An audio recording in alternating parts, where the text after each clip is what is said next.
see the joy you bring, and all I want to do is to serve you. I see the joy you bring, and all I want to do is to serve you. Savesham svasti bhavatu, Savesham shanti bhavatu, Savesham purnam bhavatu, Savesham mangalam bhavatu. I see the relief you give, and my tears of love are overflowing. I see the relief you give, and my tears of love are overflowing. Savesham svasti bhavatu, Savesham shanti bhavatu, Savesham purnam bhavatu, Savesham mangalam bhavatu. I see the fulfillment you bring, and I lay my gratefulness at your feet. I see the fulfillment you bring, and I lay my gratefulness at your feet. Savesham svasti bhavatu, Savesham shanti bhavatu, Savesham purnam bhavatu, Savesham mangalam bhavatu. I see the growth you inspire, and I am happy to be alive. I see the growth you inspire, and I am happy to be alive. Savesham svasti bhavatu, Savesham shanti bhavatu, Savesham purnam bhavatu, Savesham mangalam bhavatu. I see the growth you inspire, and I am happy to be alive. I see the growth you inspire, and I am happy to be alive. Savesham svasti bhavatu, Savesham shanti bhavatu, Savesham purnam bhavatu, Savesham mangalam bhavatu.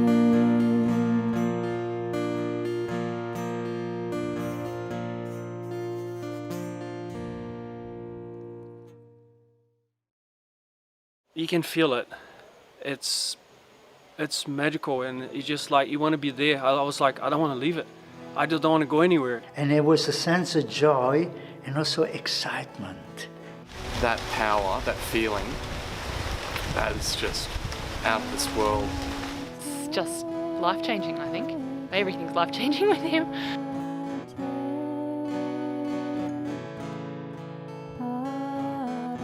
It was an incredible feeling, an incredible state to feel the stillness, the calm, the peace, the connection with everything.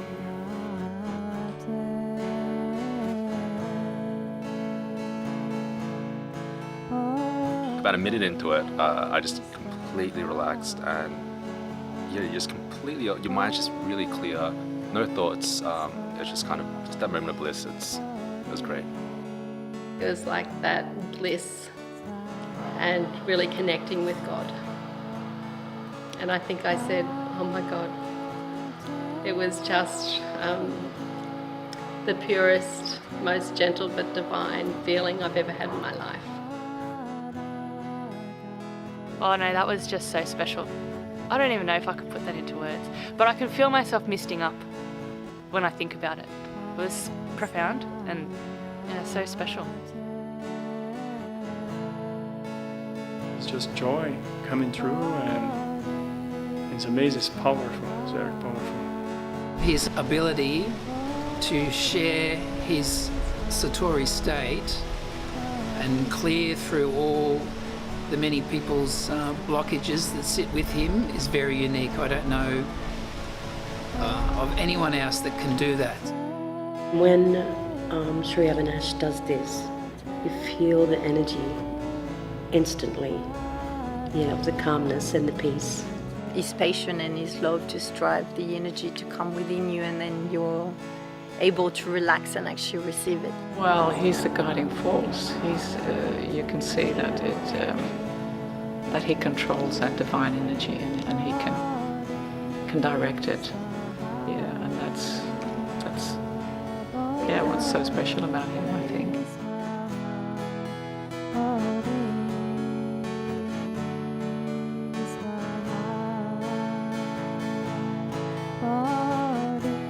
It was amazing. The energy was so strong. Sri Avinash said I was on my divine couch. And I felt there was nothing else in the world that mattered. It was just total peace.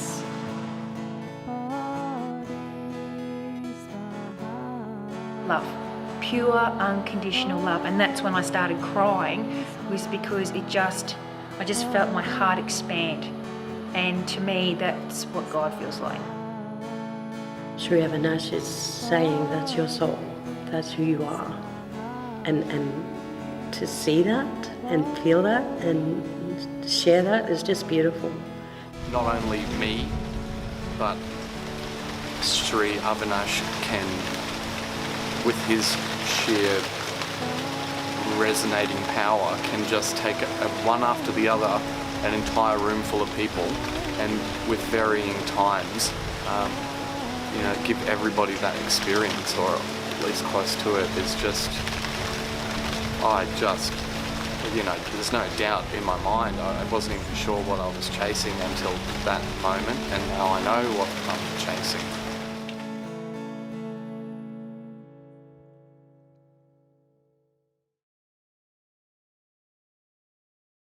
Could you feel when he was raising your vibration? Can feel it still now, definitely. Can feel it very much so now.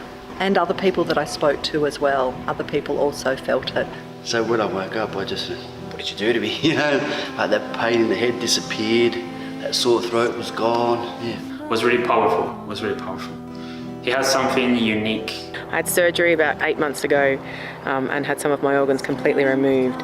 And so I haven't been able to eat properly. And after that healing, I have never had so much fun eating, and I can taste my food and I can swallow and I'm not throwing up, and it's like it works. I don't know what he did, but all the stuff that he cleansed out and healed, it absolutely works. I've never felt that power before. That's the sign of a true healer.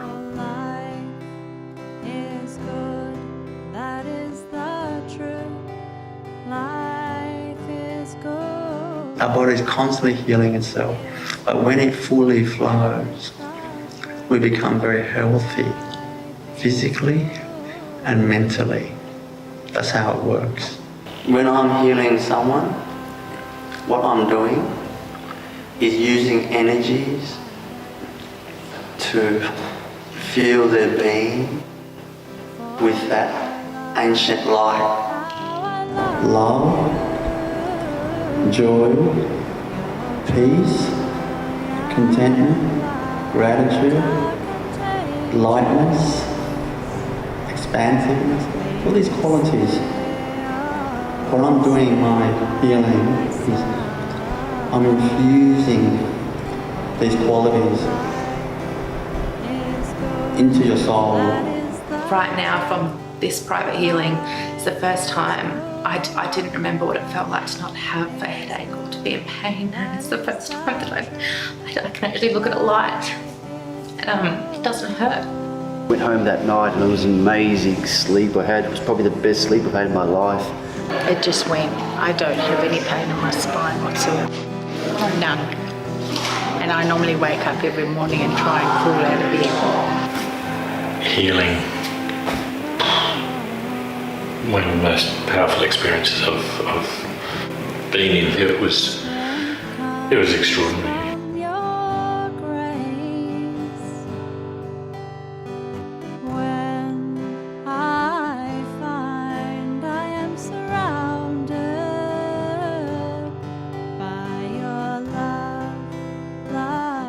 The energy is genuine because I can feel it, and that was it's evidential for me, otherwise I wouldn't be coming back. His abilities are amazing, absolutely amazing, and I also get his distance healing, which I absolutely love, and that's been really helping me through a hard time. And so I guess it's probably one of my favourite parts of the retreat is getting the healing, because I know how powerful it is. It's amazing. The healing today and the Satori as well, that was just incredible. Very grounding, very centering. It was just, it's really great. And he's just a powerful master. His energy is so lovely that I connected so much with him. You feel that presence. I wouldn't say just him. I would say the present. Yeah. Because I think he's much more than just what we see. This is the most joyful thing, the best thing I've done in my life. Money can't buy it, you know what I mean? Like, it's amazing. I'm completely just amazed by the whole experience. It's completely changed my life. Like, I mean, if you paid $1 million or more, you can't put a price on that. It's just priceless. It's priceless.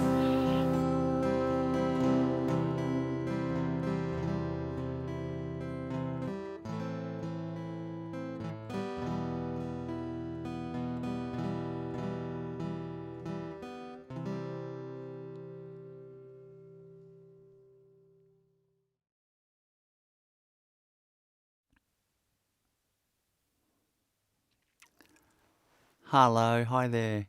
Welcome to my Heal Yourself, Heal the World webinar. I'd like to say first thing is this, that I really love this webinar. This is our third one in this series of four webinars. And I really appreciate you from all over the world, just like, putting your whole heart and time in to join me to, sounds funny to say, but to receive my healing. I want to go all out healing as much as I can for you in this webinar. But not just the healing, I'll be giving like a talk, Q&As, and also doing some divine transmissions. This is the program. So just for you, for all of you who this is your first time, that's basically what's going to happen in this session.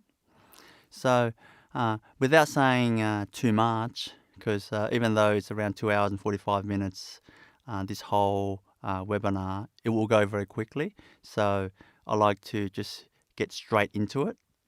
And the first part will be the divine transmission of divine love and compassion.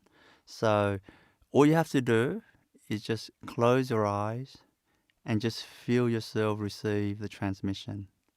Okay? You all do that now?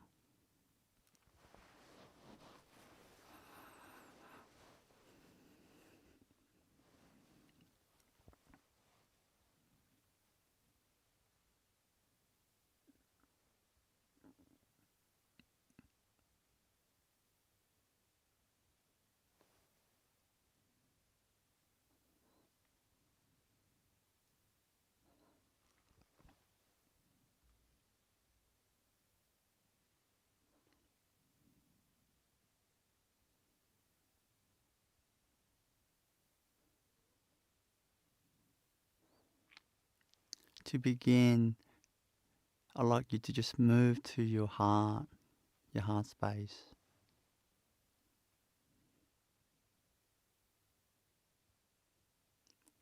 Move deep into your heart.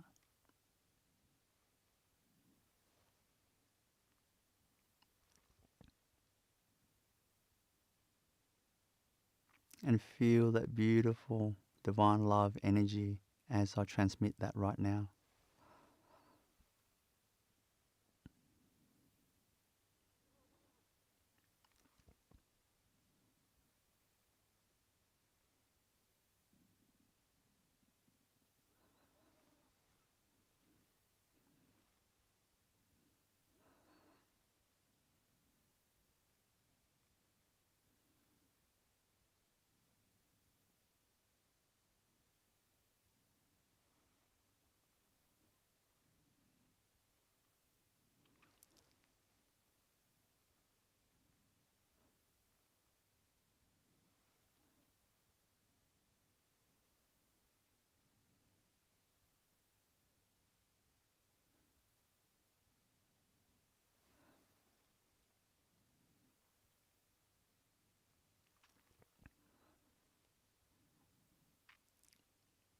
Now, feel yourself being engulfed with the divine love energy.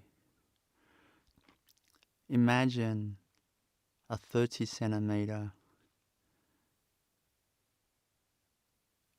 circle around your whole body.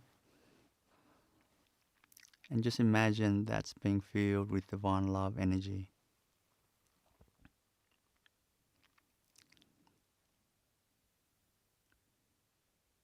Into your whole being.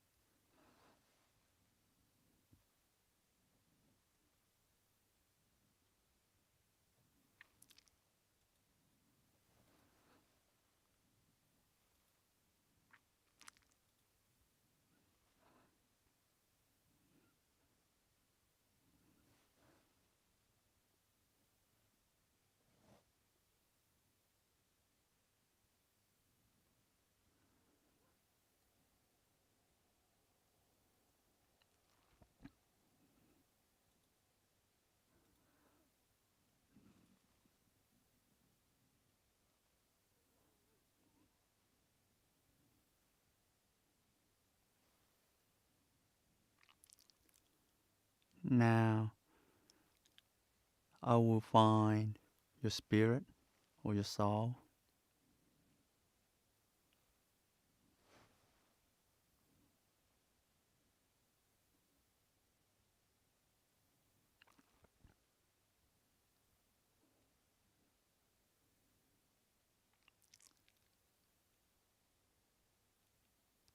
Now I'm seeing that beautiful love, divine love in your spirit oozing outward.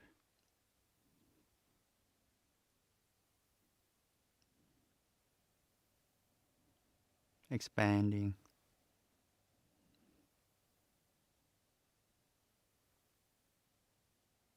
to the whole planet.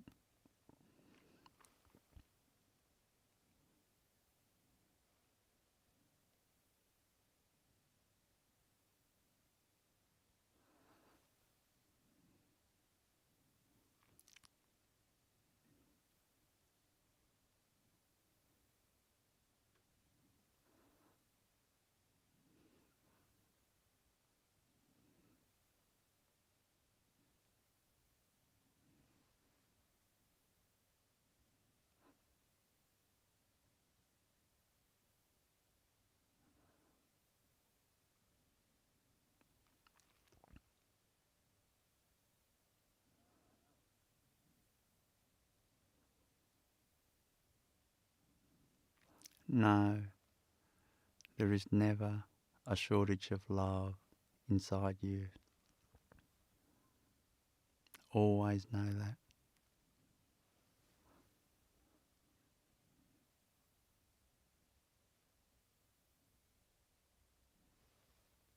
You are the ocean of love.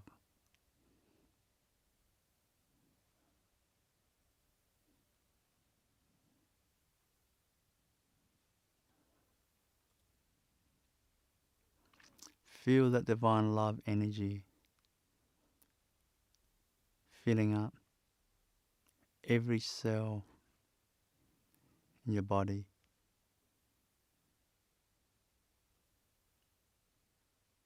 Picture, try to imagine each cell in your body and the divine love energy just filling that up. Filling up every cell in your body.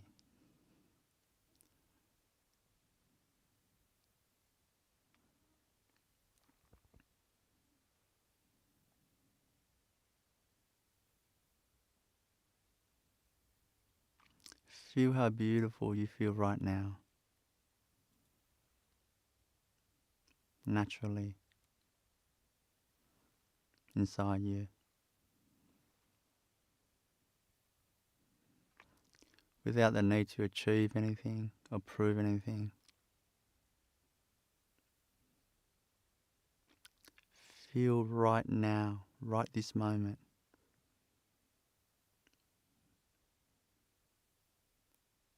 In your spirit, right now. Such a loving soul.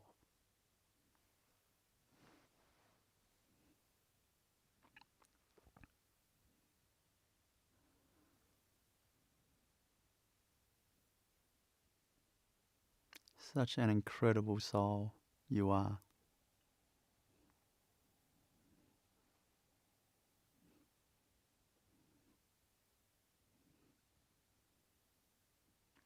Anything to the contrary of that you've learnt in your life, know that's garbage.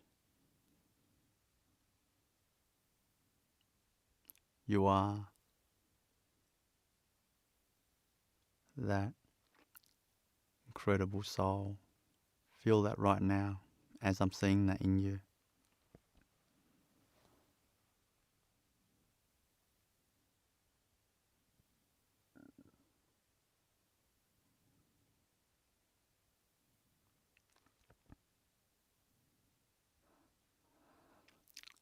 Feel your divine love inside you.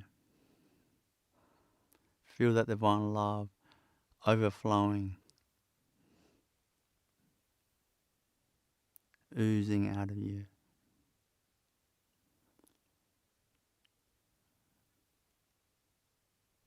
Reaching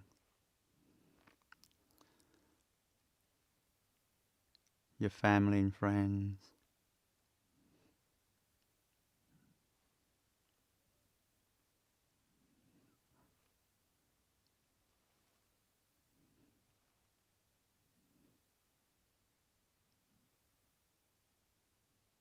And every being on the planet.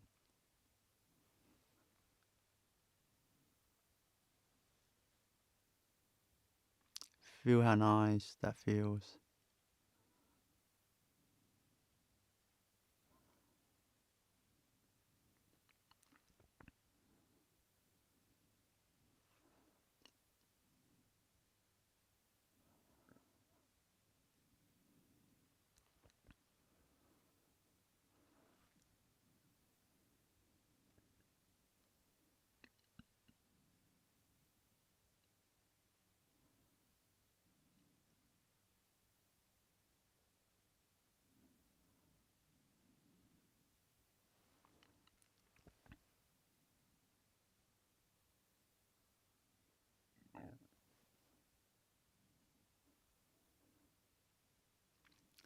Feel that compassion in your heart for humanity.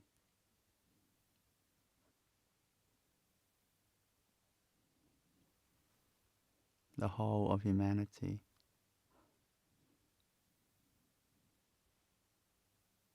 Feel that right now in your heart.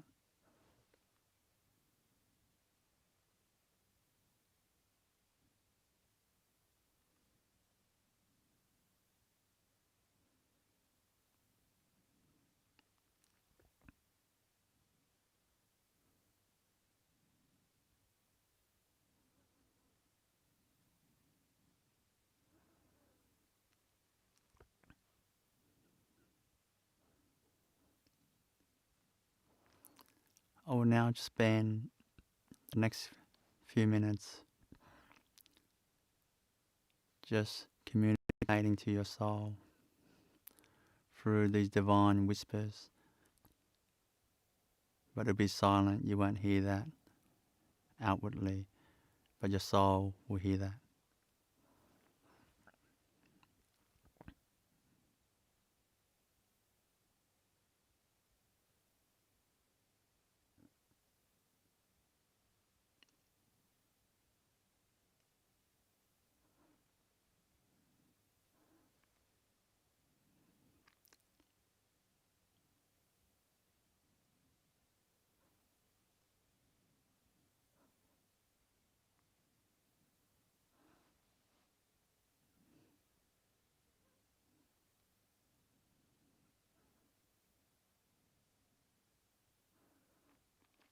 As I'm whispering, try to feel how that makes you feel.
Know in your heart you are a great soul.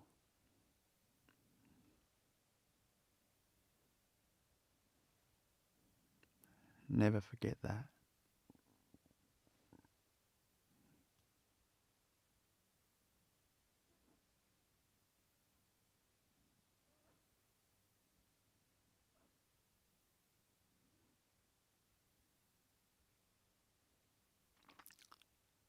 Your love has no bounds. It's endless, endless.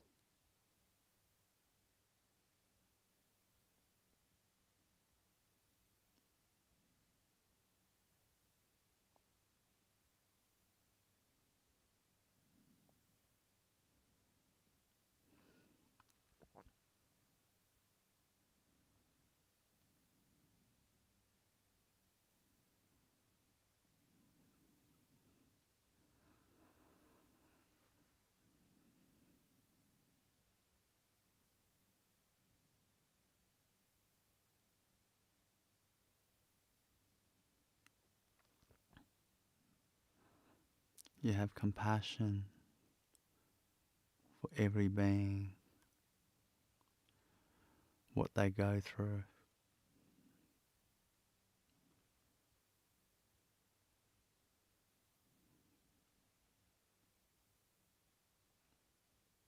Feel that in your heart right now. Compassion for every being.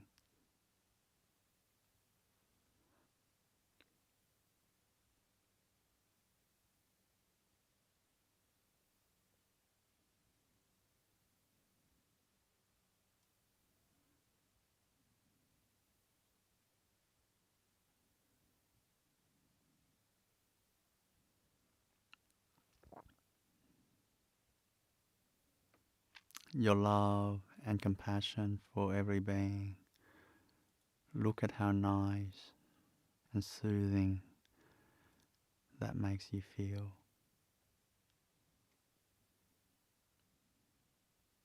Feel that right now.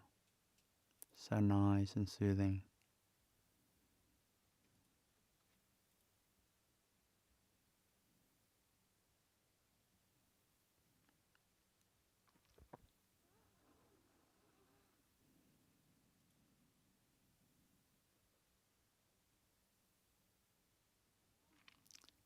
Such a beautiful, beautiful soul you are.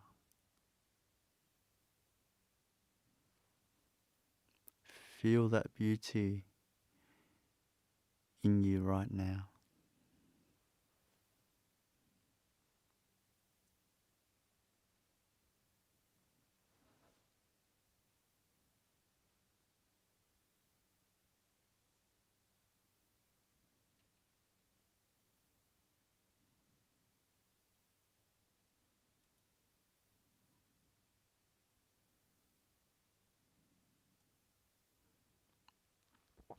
Endless love, endless compassion.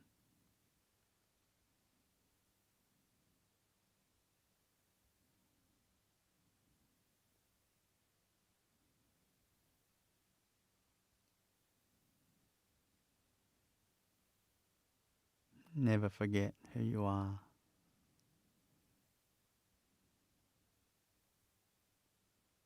Particularly in challenging times, never forget who you are.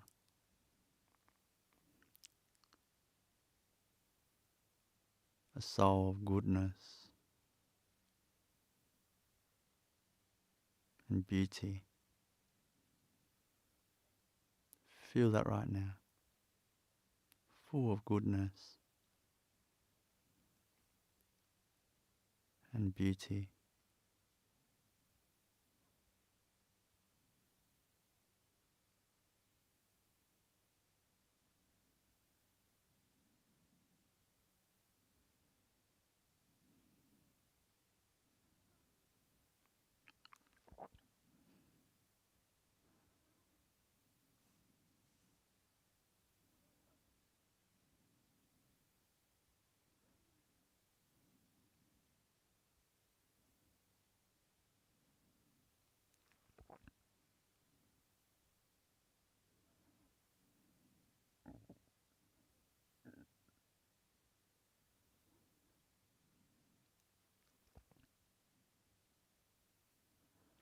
You can now gently open your eyes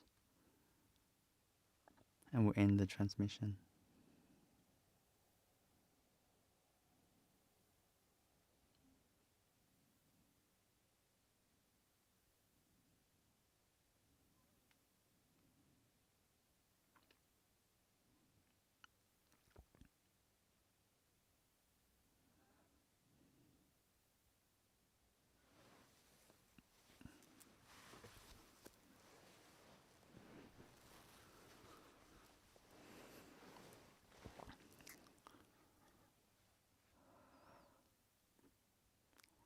So the next part of this webinar is my talk.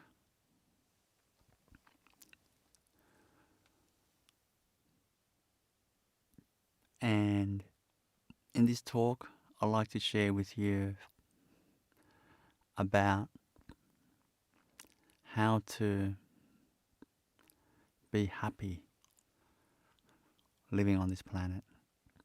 How to be happy.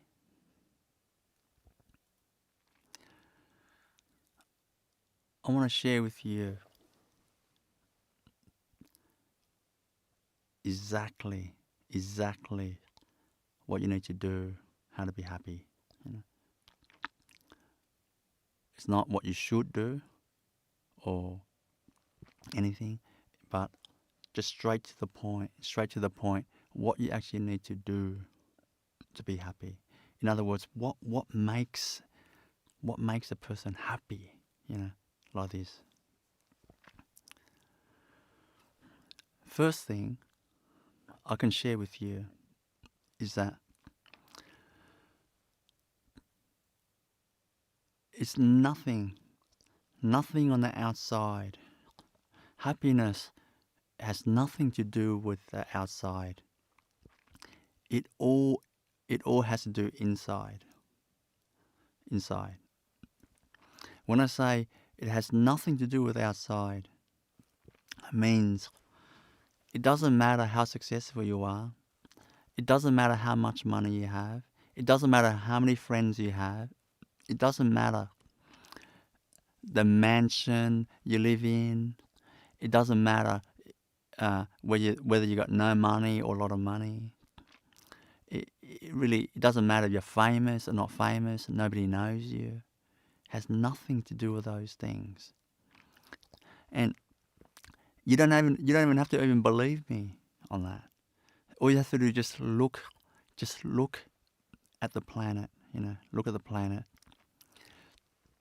The people who are financially poor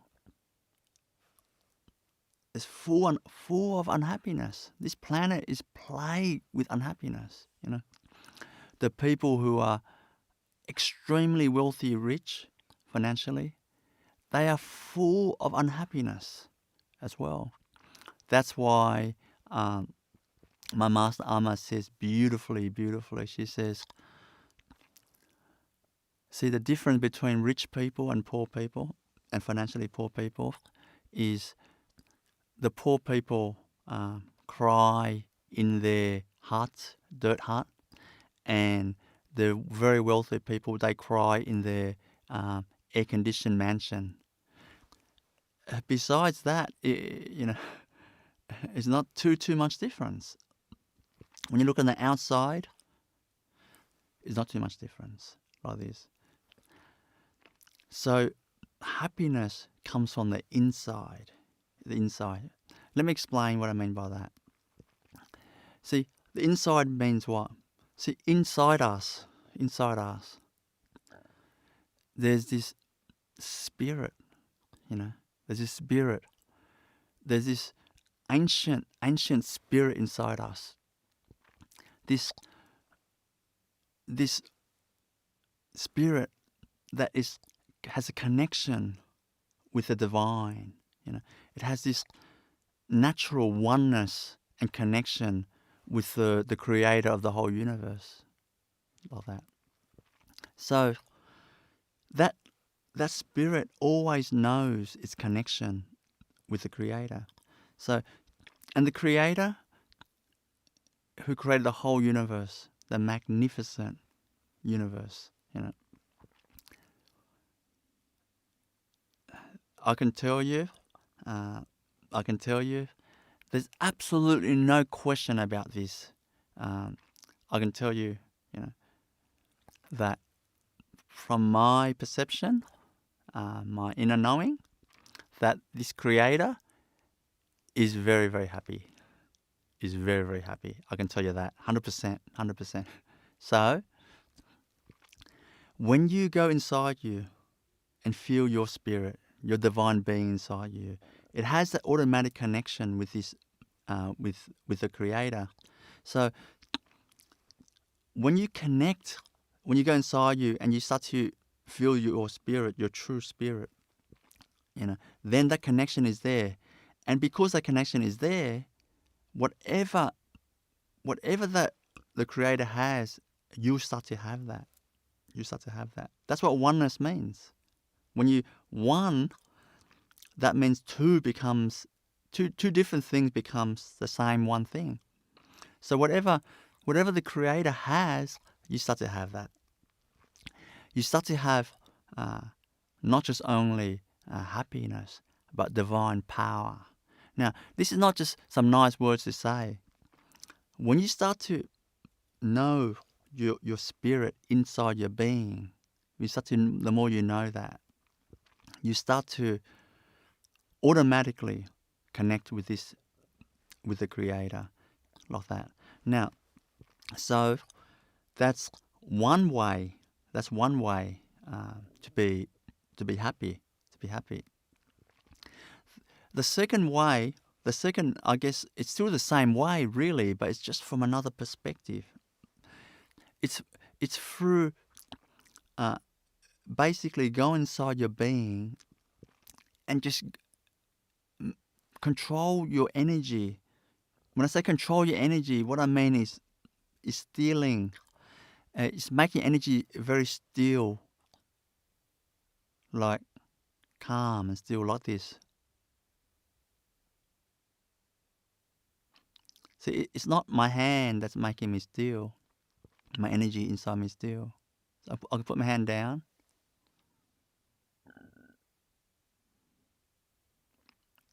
And there's a stillness inside me. See, inside my being, there's a stillness. Like that. I can perceive that. So when you basically go inside your being and try to still that energy as much as possible. Well, if you want to know what stillness of energy is, then if you're unsure, then you look at what does movement of energy look like. For example, if a person is angry, when you're near them, you can feel like this energy kind of hitting you. Like it's just like it hits you, and then you can feel your energy kind of like moving.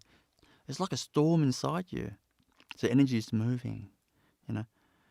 If the person is kind of anxious, you can feel that knot inside them. The energy is like a knot in the tummy, and you can feel awkward inside you. See, the energy inside you is kind of moving and awkward. It's not kind of tranquil and relaxed and still. So when that energy inside you is very still, then suddenly and naturally, without you trying to be happy,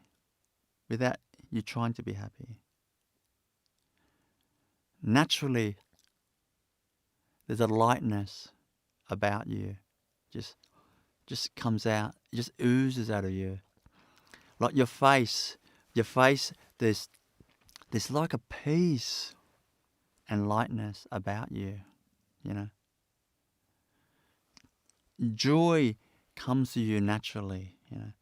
Like if an average person on this planet has a true smile within themselves, a smile and laughter, even once a day on this planet, they're doing really, really, really well. I'm telling you, doing really, really well.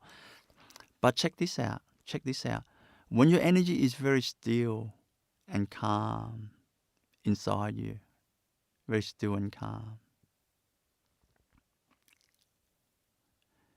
like this, I'm telling you, you'll be giggling and smiling and laughing at least 10 times a day. At least 10 times a day. You know, like this. When your energy is very still, like that. You know. And this is not to show that to other people you're happy or anything like that. It's just your natural joy is just flowing out of you naturally. You know. You don't try to be funny. No. You don't try to kind of show other people you're happy, anything like that. It just comes out of you like that. So there's two ways. There's two ways to be happy. First way is to connect with the divine, with the source, with the creator, through knowing your spirit, like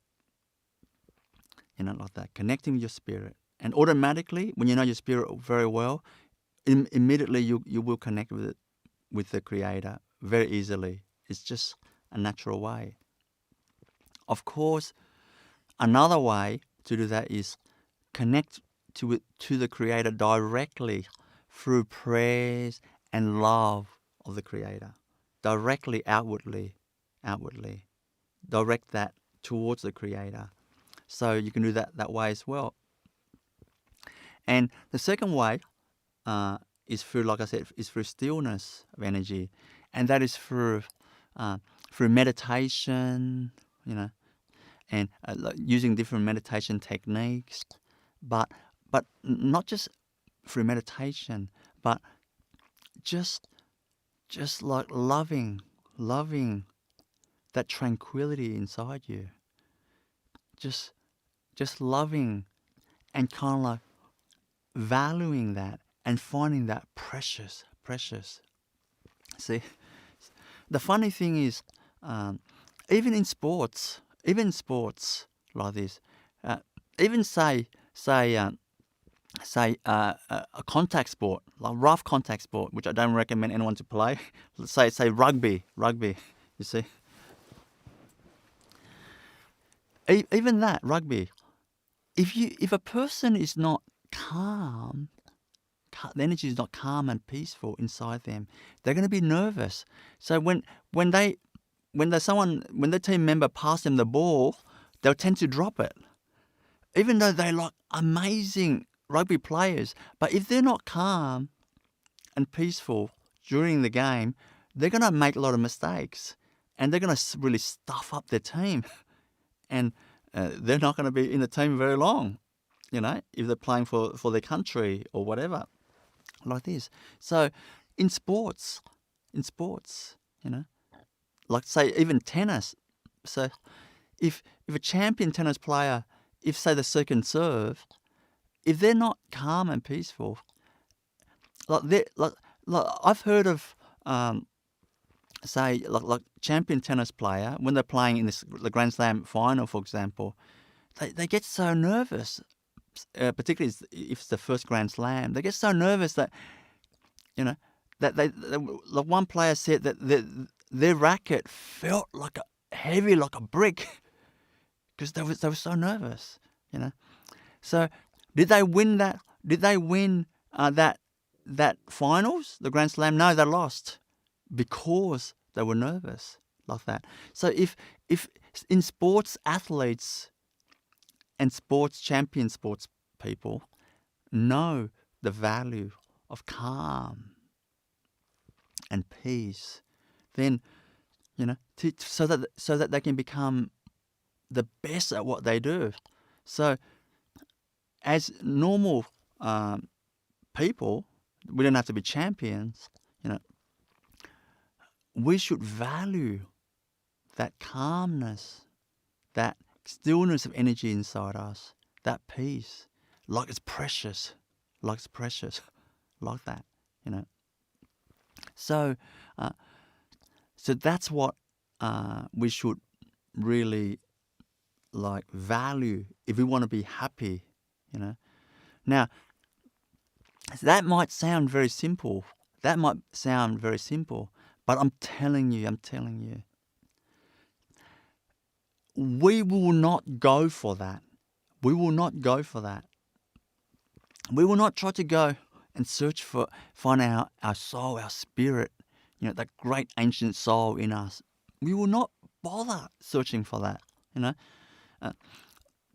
and we won't care about stealing our energy inside us, to feel that tranquility, that calm and peacefulness. We will not care for that if we think happiness comes from outside. only comes from outside, like this. If we think, if we have the right partner, we're going to be happy. That's a massive mistake. No one can make, no person can make you happy. No one can make you happy, because happiness comes from within. Someone can't just give you happiness. They can remind you. They can remind you that you should don't take life too seriously. They can remind you that you should go within yourself, be calm and tranquil, like that. Their peaceful energy can kind of like rub onto you like that, and it gives you, that affects you, and it gives you that peace, like this. But in that sense, it's really reminding you of your own peace that you already have, like this. So I like to just because these two ways of finding happiness, really, these two ways, they are in themselves like, there's a lot to it. There's a lot to it in these two ways. So in this talk, I'm not going to give a full-on details of that. Otherwise, I'll be talking for hours like that. But I can share with you just the essence. So that gives you some direction, a feel of what I mean. See, to go within yourself, the first way, and to connect with the divine inside you. So you can't connect with a person if you don't spend time with a person. There's two requirements to connect with a person. First is spend time with the person. Spend time. The second is to love the person. To have genuine, pure love for the person. Like that. That's why you can work with a person at work for 10 years. 10 years you can work and discuss about work projects and things like that. But it doesn't mean you have a deep heart-to-heart connection with a person. See? Because you're meeting the first criteria of spending time with a person, but there's no deep love for the person. See? Then the connection won't be there. So you need the two aspects: spend time with the person and deep love for the person. So if we want to connect with our spirit, divine spirit, which is one with the source, the creator. So if we want to do that, we have to spend time with our spirit. You have to go within yourself and feel your heart regularly. Not stay in your mind and analyze life and solve puzzles and problems, and then pause for a moment and then repeat that process, press repeat and go again. Your whole life is just analyzing and thinking. That's a completely different faculty, you see. That's where suffering and misery in that faculty lies. So you really want to go into your heart space, and be with that spirit, that being inside you.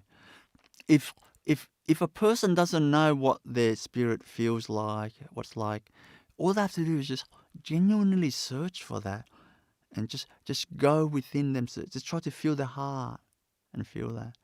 And if they do that long enough, they will automatically start to feel that beautiful spirit inside them. It's just genuineness.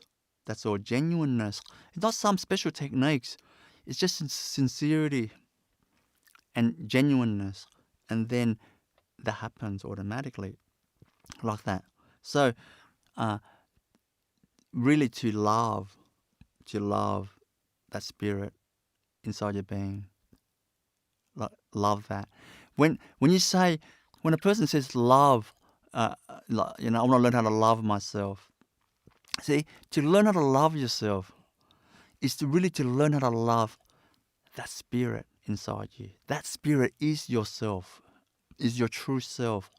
It's not your personality, what you've learned in society and you grew up with, by your name, this and that. No.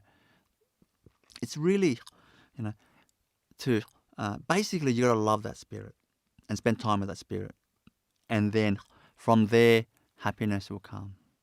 There's no person on this planet, in the history of this planet, that ever sincerely did that and never found happiness. No one. I can tell you that right now. So that's the first way. The second way is to steal that energy inside you. You can do it directly, like the way I did it then. Just directly. Just keep your body still, and feel the energy inside you, and then just imagine like inside you is like a bottle of water, a glass of water, and you're just trying to keep it very still. See, you might be under pressure at work and problems in your life, and you get parking tickets, fine, and all sorts of relationship problems and everything. And energy just moving, disturbing inside you. But what you do is just you just see that energy inside you. It's like that glass of water. It's choppy and moving. So you just don't knock that glass anymore. That glass of water. Just keep it still and let it settle. Like that. Just let it settle. See, just like that. So you can do that directly, or when you're not familiar with that, of course, please try that and just do that regularly. But if you're not familiar with that, sometimes you don't know. It's just so foreign when we haven't done something regularly. It's just for the first time. We're just so foreign to this skill. So if we don't know how to do it directly, then we need to learn meditation techniques to help you to kind of focus, one pointedness focus, so that when you focus, then you can't think the same time and go in your mind, analyze things like that, go into the future and past, go to the past. So you basically don't go into your headspace, your mind, like that. When you focus, it takes you out of your mind, and it brings you to really the present moment, the here and the now. The here and the now means wherever you are, whatever is in front of you, right there, right now. Not tomorrow, not cyber Monday, nothing like that. Like now, now. Right now. See? Just to be in that present moment right now. Nothing special. When you focus, one pointedness focus, that's what meditation is in terms of meditation technique. But when you successfully do that, then your energy, you move out of your mind, the future thoughts and past thoughts, and you go in the present moment like that, naturally. You start to perceive the present moment. And it's just tranquil, calm and tranquil. And your energy inside you will start to become very still and calm. And when you're very still and calm, happiness comes to you automatically. You don't need to actually search for happiness. Happiness will actually come to you like that. So anyway, that's really just a glimpse of how to actually truly achieve happiness. It's not from the outside.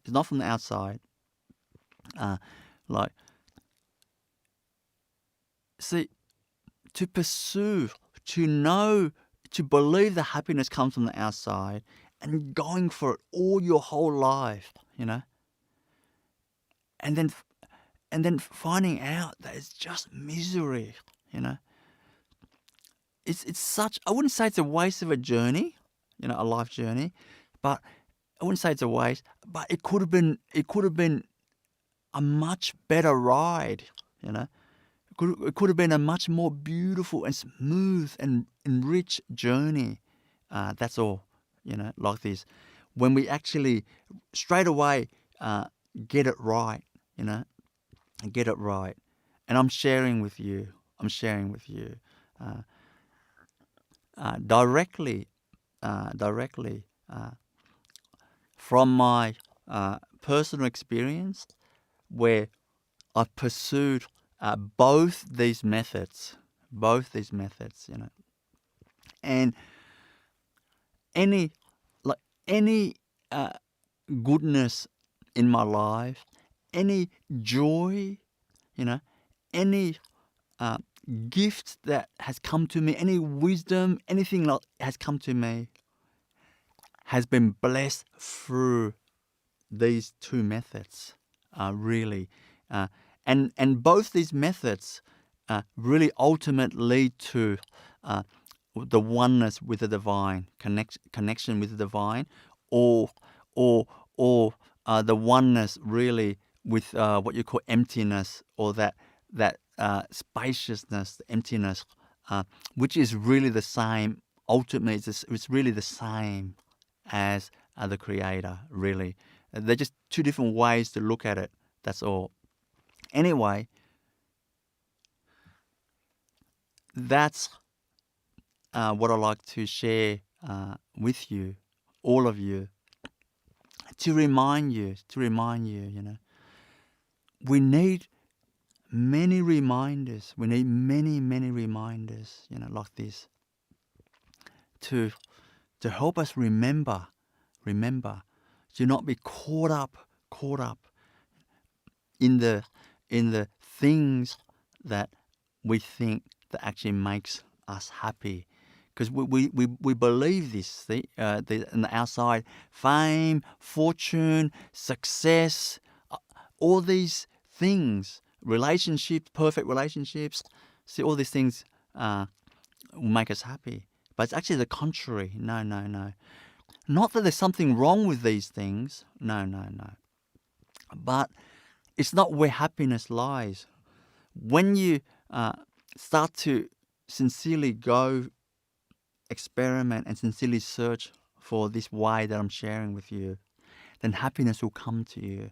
And when happiness comes to you, then you become truly a gift to the world. Your relationships, anyone who meets you, even for 5 seconds, is a blessing for them, because you're peaceful and you're happy. It's a gift to others, even for 5 seconds. It's a gift. Your peacefulness in your voice, in your love. It's just the energy. It's just a gift for others. Let alone people that spend years and decades, a lifetime with you in a relationship like that. It's a blessing.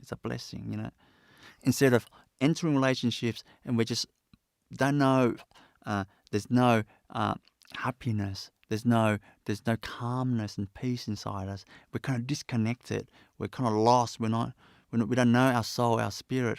Then then we become a burden for others. And it's not just relationship. Success, you can't even make a speech joyfully, like this. Or for example, all my talks, I don't sit down and write a speech. I mean, that's just hard work. To write a speech and practice in front of a mirror and all this type of thing, it's just nervous stuff. It's hard work. No. When you tranquil inside your heart, and when you're connected with your own divine spirit, and that divine spirit is connected with the source, the Creator, then the beauty of life oozes out of you. You don't need to write a speech. No, like that. So what I'm saying is this: when you search for this happiness in this way, everything on the outside in your life will be enhanced. It's not something that's lost. It will be enhanced like that. You truly will have an edge in life. If not that you kind of need to have an edge in life, but you actually have an edge in life. Anyway, that's what I want to share of how to truly be happy. that ends my talk. So the next part of this program, this webinar, will be the Q&A session. So I'll try my best to answer your questions that you've written in. So Devika's going to ask me the questions, and I'll try my best to answer them. Thank you, Master. Our first question tonight comes from Joe in South Africa, and he would like to know, why is it so hard for some people to reach the enlightened state?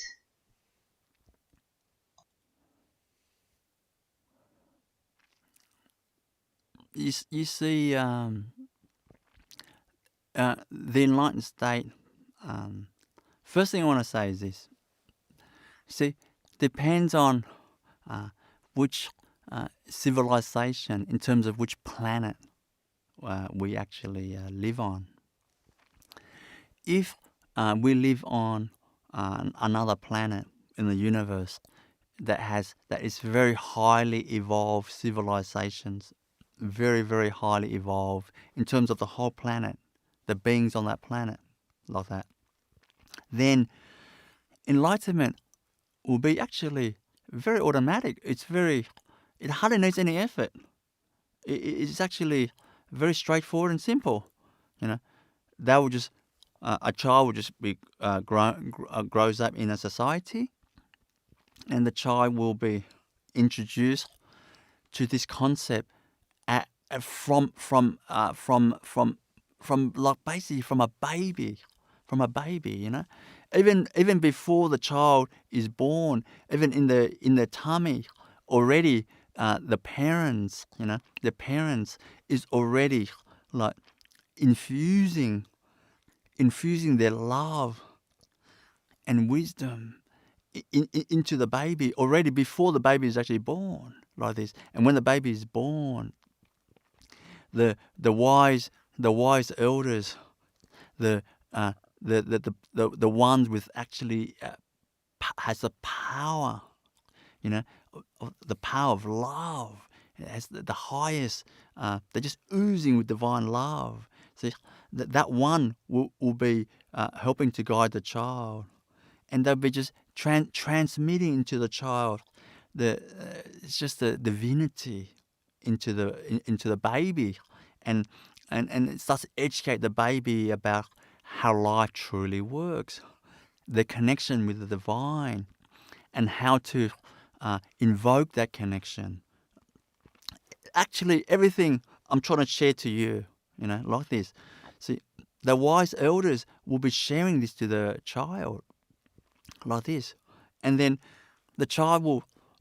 That's all the child will know. That they just have this automatic connection with the source, like this. So, and then this knowledge will be in their being. It'll be just part of their daily living. You know, they worship every being. They worship everything as the creator creating creation. They worship the whole of creation, like this, like their beloved. You know, everything, every being is their beloved. With this type of feeling in this way, like they basically that oneness with every being. See, like this, it's like automatic for them. And then they don't know any other way. That's very normal. Then enlightenment just is like a flower that naturally blossoms. Now, but on our planet, it is much, much harder to actually achieve that state of enlightenment, where to know that we're one with the source, the creator, you know, to know that we're not just this body, we are this divine spirit, you know, like this. Where see, the divine spirit, it doesn't worry, it doesn't worry about like it has no fear, because it's not a physical thing, you know. See, it knows it's not just a body, that dies in 80 years, or 90 years, 100 years, or whatever years we live like this. It doesn't. It knows it never dies. It just moves from one form to another. So it actually it never dies like this. So see, in our planet, on our planet, the way when we basically don't. It's very hard to attain enlightenment because that connection, enlightenment is that connection, that oneness. We don't know about this.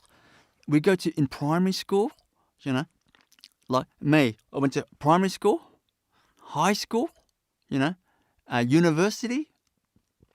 Like primary school, high school. It was only at university that I was first introduced to meditation and the idea of enlightenment like this when I was at university. But anyway, I went to a university. There was probably 20,000 students there, like this. But so I joined the meditation society. But the meditation society, there's 20,000 students there. But at first, the first class I went to learn how to do meditation, there's maybe 20, 30 people. And then after around 3-4 classes I went to every week, there was only around 8-10 people left. And after around 6 months of that, there was just like 3-4 people, 2 to 3 people, 2 to 4 people, like this. Sometimes it's just, just 2 people. So, see, but somehow I love this, I love this. So I basically, I loved it. I started meditating an hour in the morning and an hour at night before bed. I loved it, like this. But most people don't give a stuff about meditation. 20,000 students at this university, so few people interested, like this, you see, like this. So what I'm saying is this, not like there's something wrong with the university or these people who's actually not interested in meditation. No. But what I'm saying is, in our society, we're not taught that this is critical for our own joy in life, our happiness and our prosperity, and in terms of the holistic, the wholeness of prosperity, not just financially abundance, but crying and suffering and pain. No. So we actually don't. We're basically just not taught at an early age of how to truly attain this connection with the divine, or to surrender into the emptiness, into the awareness. It depends on which angle you look at things, but they're the same thing. We just don't know. This is a precious thing, So therefore, we don't pursue it. We don't know it. And when we look outside of us, we see, I guess, famous people, and that, and we see rock stars and posters on the wall, and these are people that are like really successful, and they have a lot of subscribers on YouTube, or they got a lot of followers on Instagram. That's the way to go. Like this. See, we don't know. We just look at success and things. We don't know. So we follow what they do, how they dress, how they talk. We copy them. We watch Seinfeld and how Kramer talks and like this, and think it's really funny, But it's not funny. These are characters. These are only acting characters. These are like sick characters. These people are unwell, but it's only acting. And we find that funny. We watch it all the time. And then we start to talk like that. Try to talk like that. See, we become lost. You see. So that's why it's difficult. But if we sincerely pursue, spend time searching sincerely our divine spirit, in our heart. And irrespective of how many people in society is actually is pursuing that way, even though it's very rare that people pursue sincerely that path, sincerely like this, even though it's very rare. But you actually experiment that yourself and see the results for yourself and the peace in your heart and just the joy it brings to you. You're like, oh, this is good stuff. I know not many people like this type of stuff, but this is really good stuff. I love it. I love it. Well, that's how I felt. At university, between classes, I used to go in the field where far away there's no one around, and I'd sit down and just meditate because I love the feeling, the peace, then the peace that I had, and then I go to the next class, and I sit down. Oh, I just feel so good in class because I feel so peaceful from the meditation before. You see. Anyway, that's why enlightenment is so difficult to attain. Because this planet we live on, this planet is beautiful. That's reality. This is a planet we chose to come, But reality is, it is a planet where very few people has great joy and happiness in their heart. It's very few to meet someone who's just light and truly joyful and just has the ooze of love and peace in the heart. You don't find that easily. Well, that's why it's actually. Then we don't know, we don't believe that works. Not sure that works. Look, very few people follow them. Very few. Whereas rock stars, there's millions follow them. We're basically misguided. That's why enlightenment is difficult. Otherwise, truly, it's a piece of cake. In highly civilization, it's a piece of cake. Anyway, that's what I think.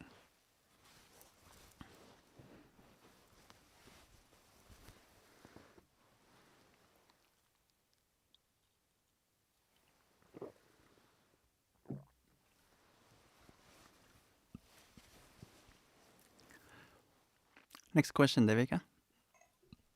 Thank you, Master. The next question comes from Lunyanchi in Ireland, and they would like to know what blocks success in work.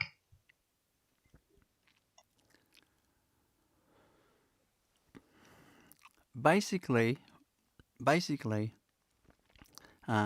when you're at work, and if you wanna, assuming this question you wanna be successful and do well at work, I guess that must mean your performance at work, is well and it's recognized, and you get promoted, you rise up to the top of the company. So I guess I assume this is the question that you're really asking. So I'll answer from that perspective. So this is what I think.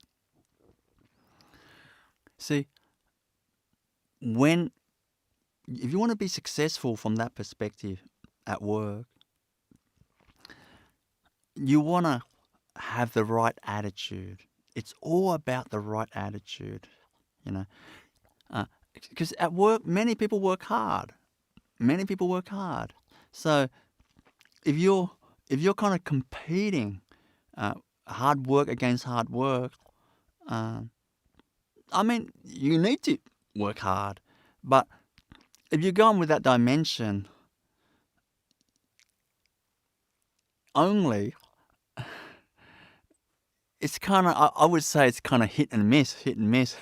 You might work really, really hard, but the other person might get the promotion, and they work half as hard as you, and then you get disappointed. But I'll share with you really the way to actually be successful at work. See, when you're working, your attitude should be like this. It doesn't matter. It even doesn't matter if you're working in a company that company produces products, that it doesn't truly benefit society, like this. Hopefully it doesn't harm society, But let's say it doesn't benefit society much, not make a massive change to the planet in terms of the transformation of the planet. It's just, really any company really like this.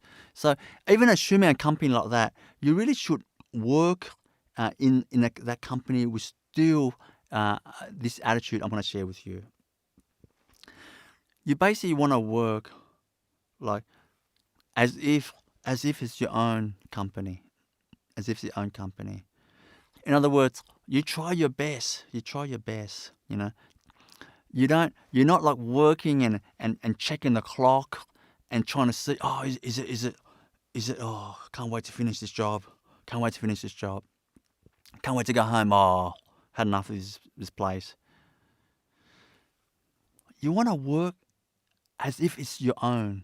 As if it's your own, Even for a company that you may not even like, but you still want to work as if it's your own. Like this. And if you do that, right, what happens is the senior management, the managers and all that, they will see you immediately. They will see you. It's just your attitude. Your attitude will stand out. It's like suddenly there's care in you, There's just an energy of care in you. It's like you care for the company, Obviously, if you work for a company that you don't believe in, it's very hard to do that. But I'm saying even if you don't believe in, you still should have the attitude, You still, and I'll explain like why. Because when you have this attitude of care, as if it's your own, kind of you're selfless. You're not thinking of yourself. You're not thinking about your promotion. You're not thinking about going to the top of the company like that. You're just thinking, I want to try my best. I want to give everything I have for the time that I'm at work. I want to give everything I have for the company like this because that's who I am. That's the only way I can work. I'm not dodgy.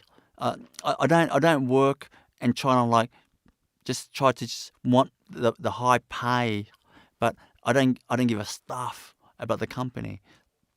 And that's not who I am. I work hard not to prove to others, but that's just who I am. Like I don't take shortcuts.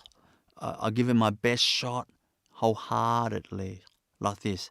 And as simple as what I'm telling you now, as simple as that, the managers, the senior managers, they're going to notice you. They're going to full on notice you. You're going to actually stand out. They're going to look at you and you're actually going to stand out. And when they see you, they're going to know. They're going to know. They're going to know this. They're going to straight away know that this person, keep an eye out on this girl or this boy or this guy, or this lady. Keep an eye out on them because I think we've got some quality here. Keep an eye out on them. These are the people we want to work with over the years and nurture them towards leaders in our company. So they will actually really notice you like this. You don't have to do any funny things and office politics and too much stuff like that. They're like dodgy ways of trying to go to the top. But one doesn't need to. One doesn't need to. To work wholeheartedly with care and genuineness, selflessness, like that, and out of goodness of heart. And from this attitude, you're going to have actually care. And when you have care, you'll be a team player. Because you're thinking about other people. You're not thinking about yourself only. Suddenly you'll be a team player. And there'll be enthusiasm in you. Because the genuine care in you, the selflessness in you, will ooze out this kind of beautiful lightness, energy, and enthusiasm and spark in you. And people will love that, people love you. They want to hang around with you. They like doing business with you. They like to talk to you. They want to work with you. Well, you're gonna get the promotion, over time. Naturally, not that you're going for the promotion, but they're gonna bring you to the top like that. And let's say after, let's say you work for a company, like say 10 years, 20 years like that, and it's just a normal company. It's not doing anything fascinating for the planet really, and then you decide to quit the company, for example. You see, after 20 years, during the 20 years, when you work with the attitude, there'll be much joy in your being anyway, compared to going to work and hate this company and don't like it, and you work as you have to. See, and you don't care for anything at work anyway. See, that type of attitude is not going to bring you great joy in your life, in the 20 years that you have worked anyway.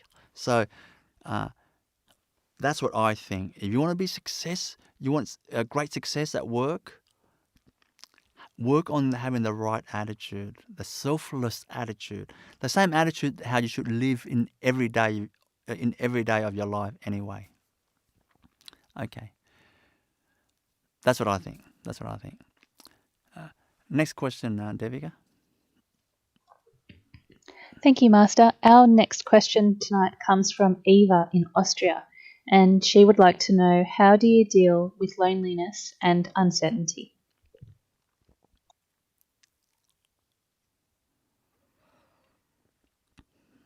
You see, I guess they're kind of like two different things, loneliness and uncertainty. Let me cover very quickly the uncertainty, how to deal with uncertainty. See, uncertainty implies the future. And the truth is, nobody can control the future. We can try our best to influence the future, but nobody can control the future. You see. So to actually to handle uncertainty, the only way we can handle that is just let it come. Just let the future come when it comes. Nobody can control the future, and nobody can stop the future. You see, the future just comes. Before you know it, just comes. You got 3 weeks like holiday, for example, from work, and that's in 6 months' time. You don't think about it too much, but suddenly 6 months' time comes, and suddenly you got 3 weeks holiday. It just comes. Just focus on the present moment, the here and the now. What you're in control of is the here and the now. Like that. Focus on that, and peace is going to come to you. Everything in your life will work out like that. And the uncertainty in the future, it doesn't matter. You'll feel the certainty of the moment, and the next moment comes, and you feel the certainty of the next moment now. So that's how it works. Now, the question of like loneliness, how to handle loneliness. First thing I want to say is, as human beings, we are naturally a herd creature. So if we're just by ourselves, it's kind of unnatural. If you're just living by yourself only, and I guess you're not with a family and things and just friends and just people, community, then I guess it's a lot more harder, because in some ways it's kind of unnatural, because we are naturally a herd creature as human beings. So from that perspective, if we're lonely, it's very important that we try to, I guess, find some connection with others. I guess that's what everybody tries to do. like this. So the most important thing is really, of course, you hope to have dear friends and loyal friends and loving families. Really, that's really precious, like that. So this understanding, this company, this connection, like that.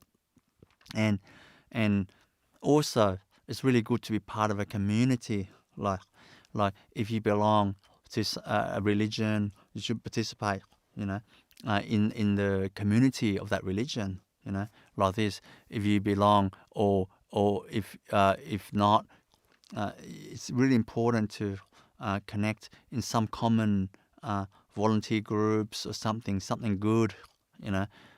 So like-minded. So you kind of connect in that way. In terms of, it's natural, I guess. It's natural, like that. So that's from the perspective of just human beings as a herd creature. Now, a much better, much better approach. When I say better, it's just more powerful. It's just more powerful. Not like there's something wrong with the other method that I showed just then about connecting, with others to help feel that connection of that.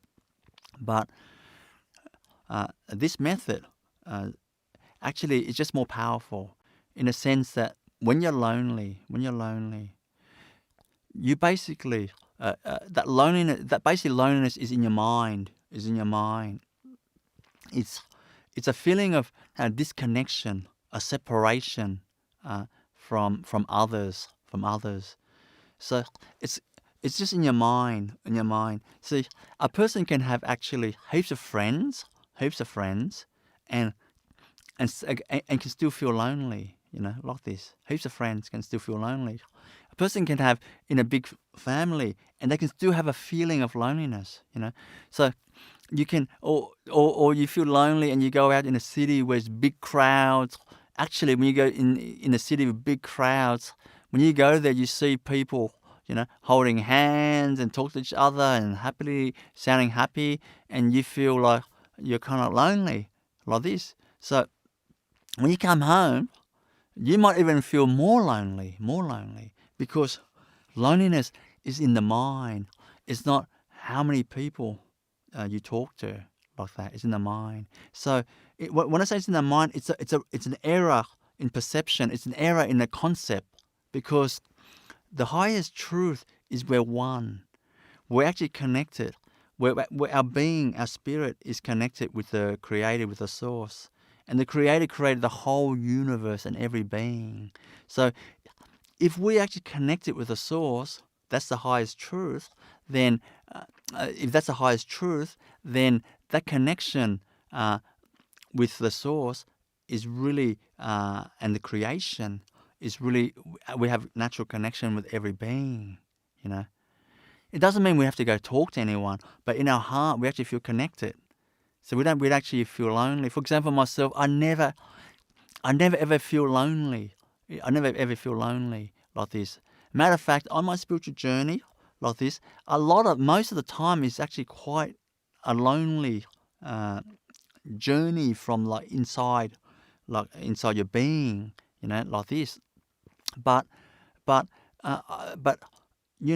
once the more I was connected with the Source and my spirit, the less lonely I became, like this, and of course, once I mastered that, loneliness is forever gone, like that. So I would say, to overcome loneliness, you really gotta really learn how to find that connection with the divine inside you. I would say that, and that's just really sincerity and genuineness in wanting to know the beauty inside you, like that. And it's not just for show or I don't know what other reason, really, like that. It's just sincere yearning, wanting to know your divine being, and then you will know. and then you will not feel lonely anymore. I'm just checking the time to see. It's getting it's moving on. So I think that's enough for the Q&A session. What we're going to do now is we're going to have a 10 minutes toilet break, and come back in exactly. Actually, no. I just forgot one last transmission. I just forgot one last transmission. That's Meet the Divine transmission, and then we'll go for a toilet break. Okay? So just close your eyes, and feel yourself receive the transmission.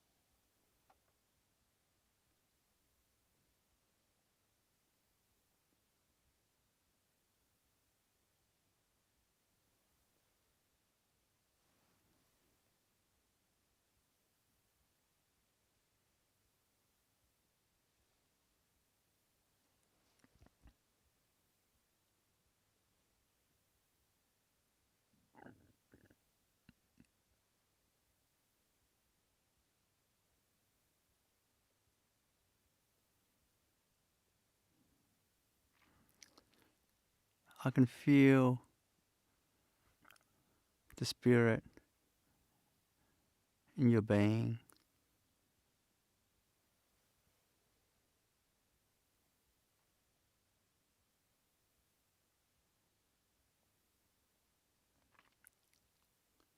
Go to your heart space and feel that spirit in your being as I feel that right now, as I see that right now in you.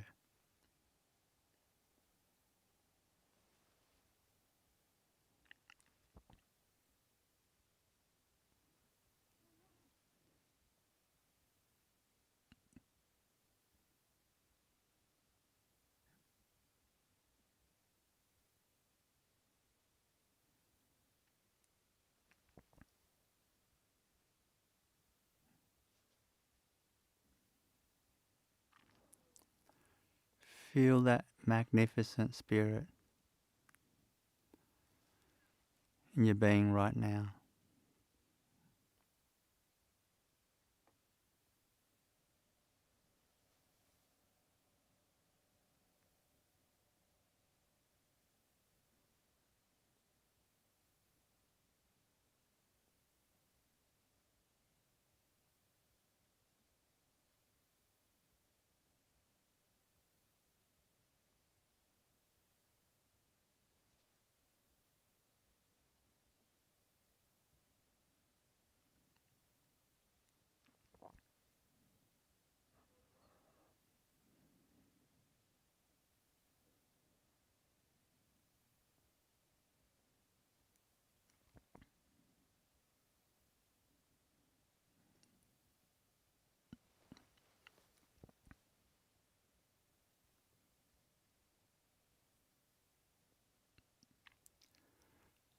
I will now just expand that magnificent spirit in you.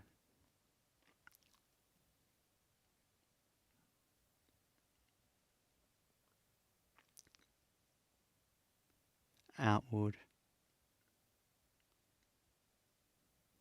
expanding outward to the whole universe.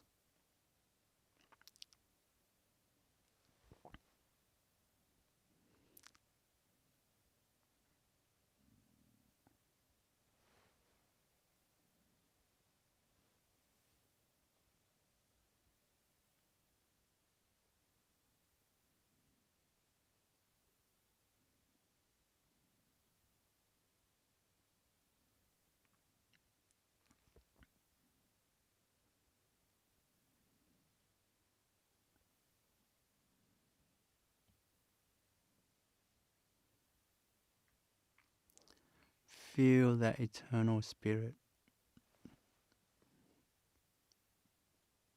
It's endless. Endless.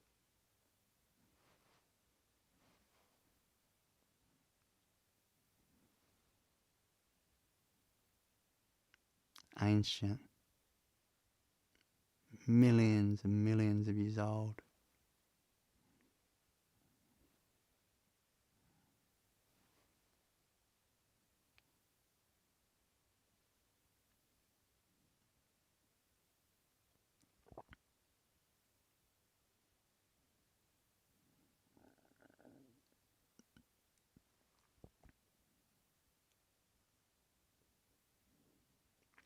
Limitless.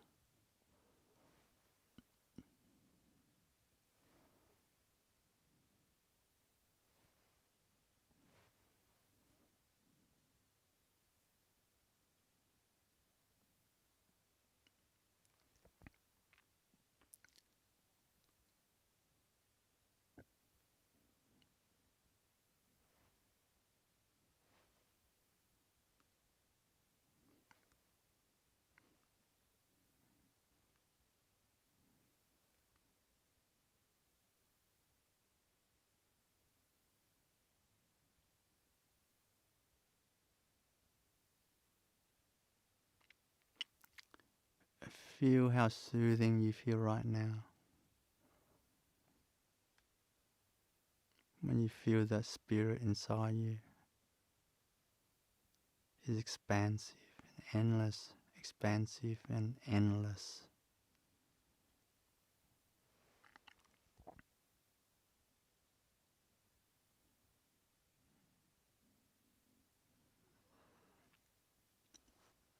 Feel your connection with the whole universe right now.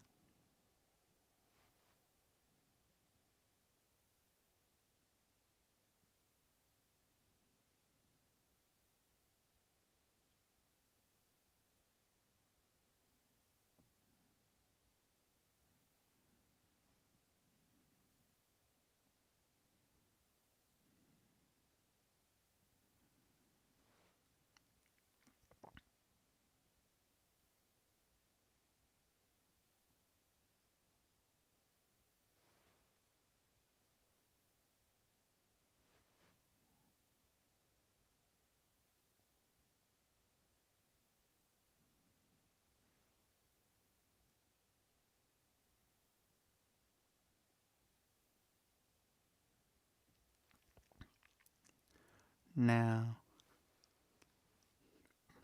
I will bring your spirit, your soul, to meet with the divine spirit, the creator.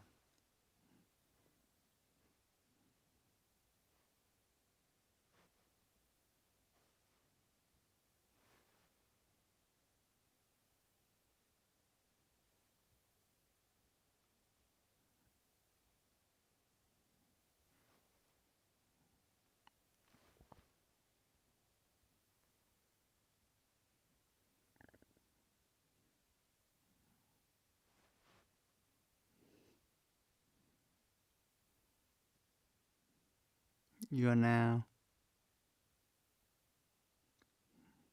sitting just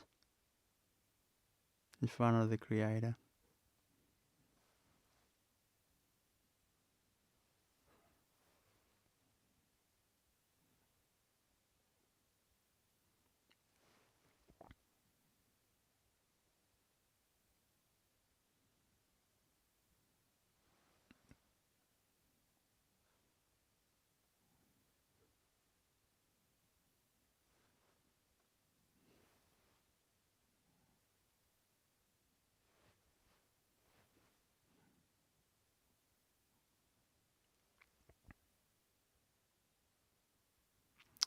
Feel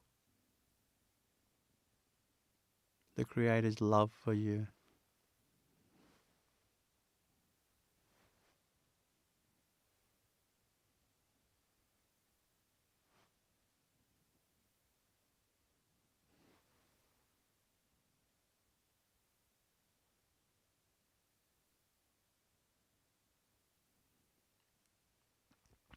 Feel how much the Supreme Being adores you. Feel that right now.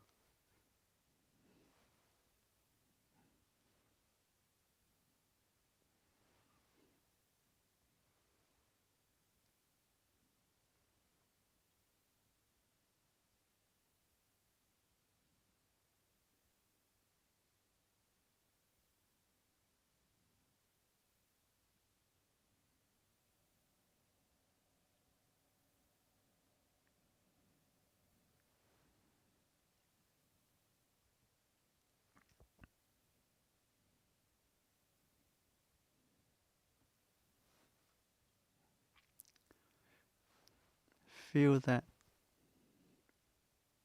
ancient connection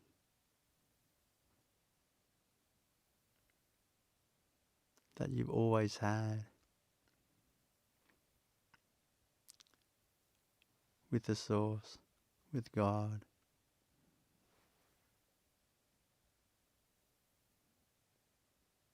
Feel that right now.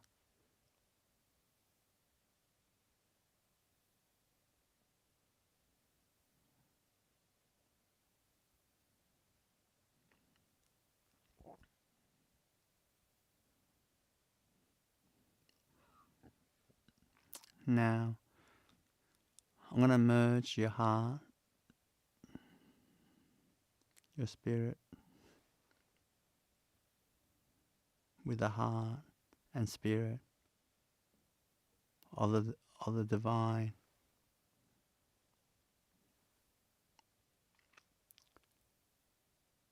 Feel that happening right now.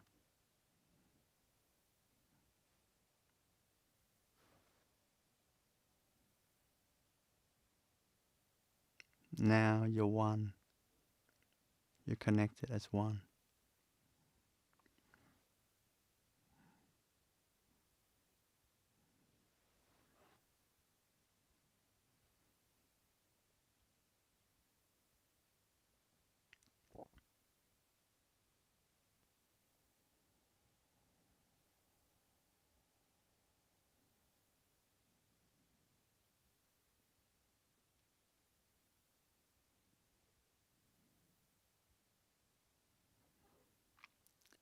Feel that beautiful ancient connection.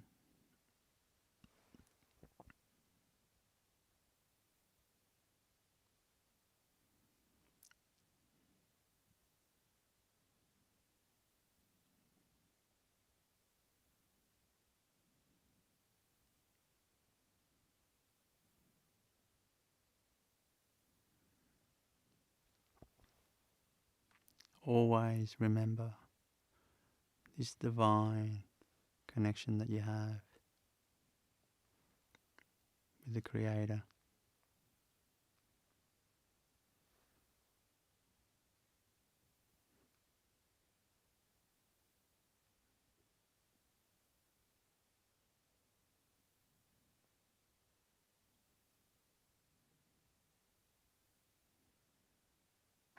Feel this friendship.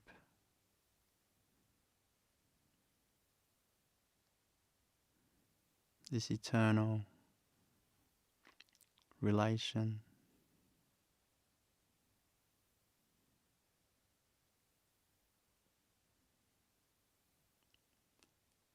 Feel how your spirit is quenched.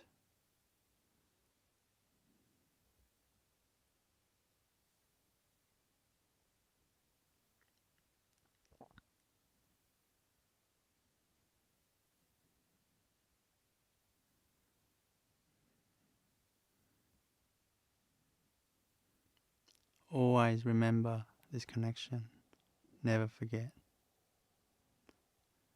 Never forget in any moment of your life, particularly when hardship comes in your life. Know that you're never alone. You're always guided by the Supreme Being.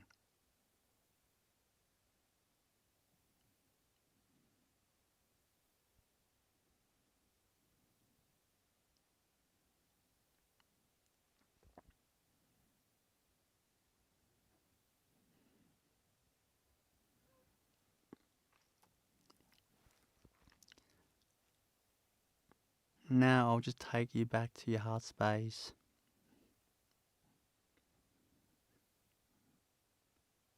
But that eternal connection with divine is never lost. Never lost.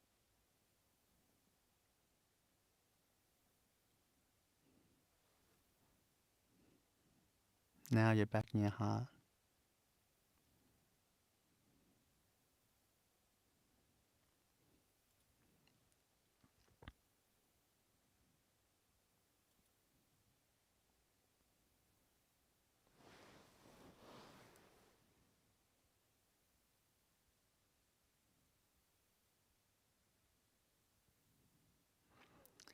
You can now gently open your eyes and we'll end the transmission.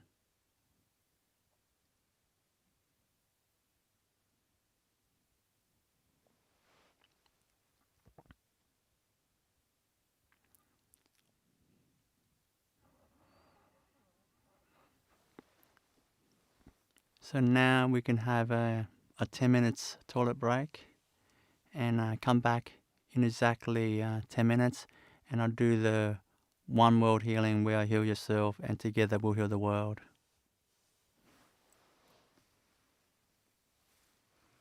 So I'll see you in 10 minutes.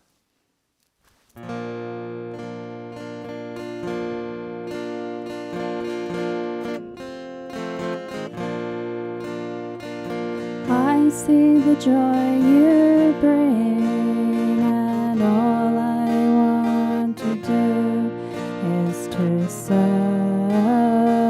you. I see the joy you bring, and all I want to do is to serve you. Savesham svasti bhavatu, Savesham shanti bhavatu, Savesham purnam bhavatu, Savesham mangalam bhavatu. I see the relief you give, and my tears of love are overflowing. I see the relief you give, and my tears of love are overflowing. Savesham svasti bhavatu, Savesham shanti bhavatu, Savesham purnam bhavatu, Savesham mangalam bhavatu. I see the fulfillment you bring, and I lay my gratefulness at your feet. I see the fulfillment you bring, and I lay my gratefulness at your feet. Savesham svasti bhavatu, Savesham shanti bhavatu, Savesham purnam bhavatu, Savesham mangalam bhavatu. I see the growth you inspire, and I am happy to be alive. I see the growth you inspire, and I am happy to be alive.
Sarvesham Shanti Bhavatu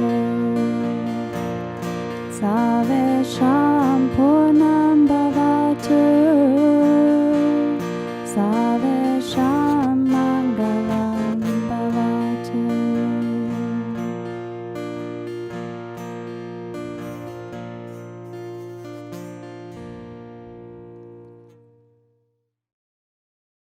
Well, I came with no expectations, so yeah, it really blew me out of the water. It's almost like they say, you know, if you're going to do one thing in your life, do this. I've been on a spiritual level for so long, but this was the ultimate experience I had in my life. From the moment we arrived, you could tell that it wasn't just any retreat. There was calm everywhere. Everybody was extremely friendly.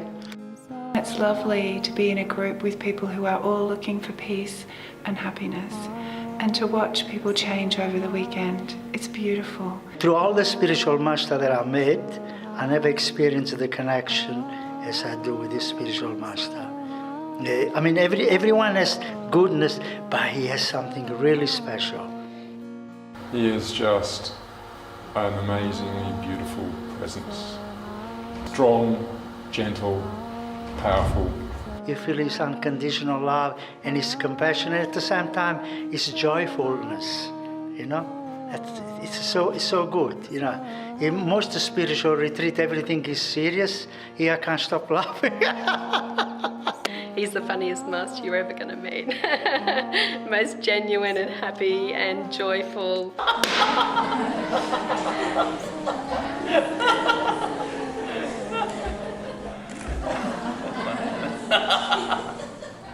He's the common man's master, he really is.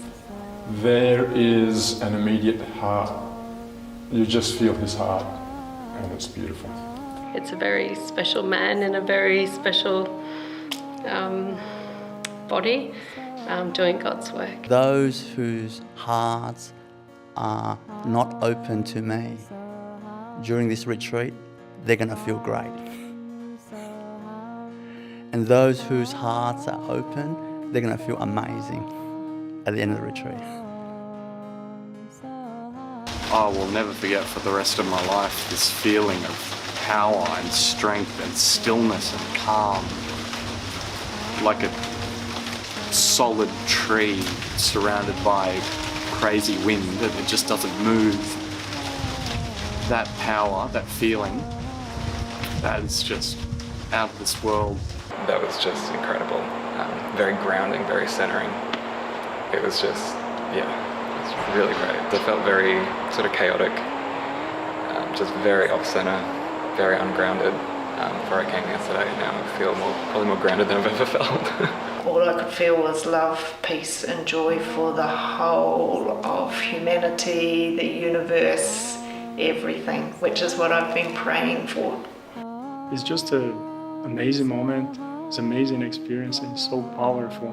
Your mind will be wrestling all over the place, going all over the place. And it's a bit like arm wrestle. Spiritual arm wrestle, you know? And I arm wrestle you. And when I get you down like that, that's your in Satori.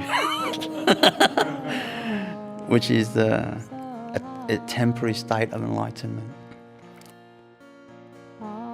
He teaches complex subjects in a really easy to understand, straightforward manner that have examples in our everyday life. His talks are always interesting, his questions and answers, he's funny.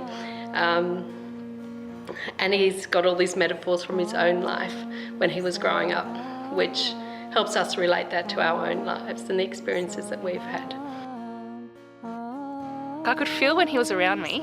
It was just the most beautiful feelings. You could see a real difference in everyone's faces, like before and after.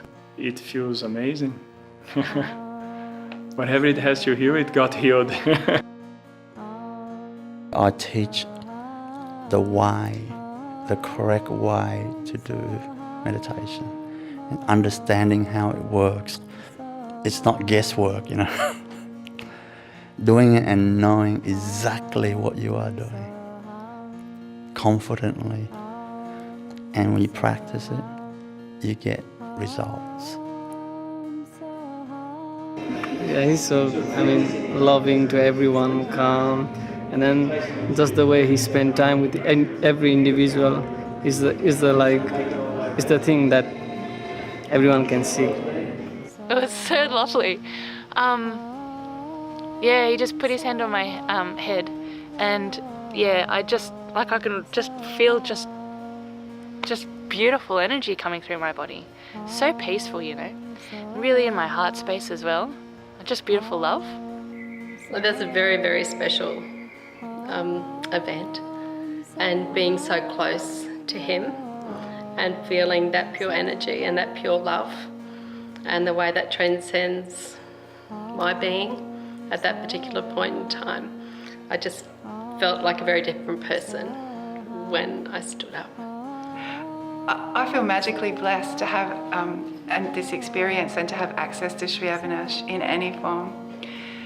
So the one thing I would say is I'm eternally grateful, and I would encourage anybody to take up any opportunity they can. People in Australia everyone should come here. Everyone should experience something like this.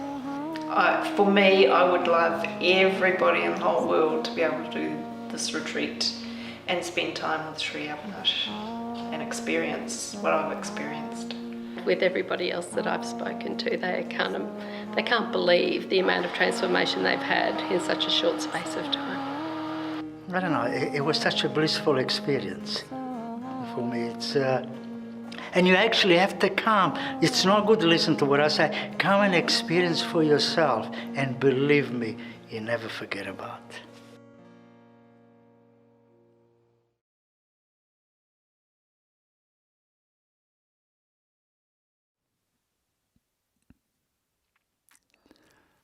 Hello, welcome back. In this session, we're going to have the One World Healing, where I'll be healing you for around 40 minutes or so, and then maybe roughly around 15 minutes, I'll be doing the World Healing, where you'll be joining me to heal the world together. So all you have to do is close your eyes and just feel yourself receive the healing energy. Okay?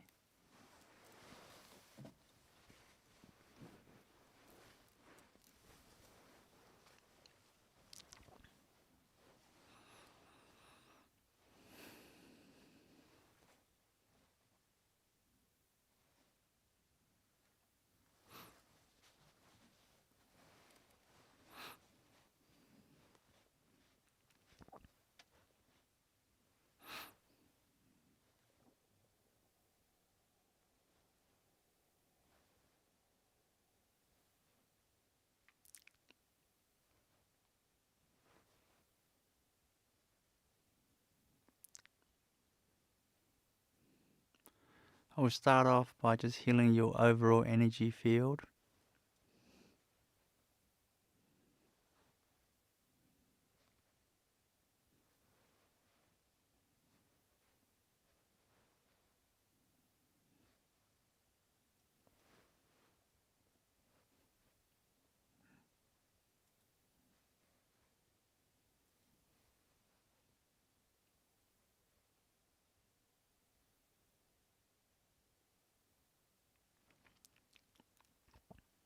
I'm just sending the chi energy, the life force energy, to your overall energy field.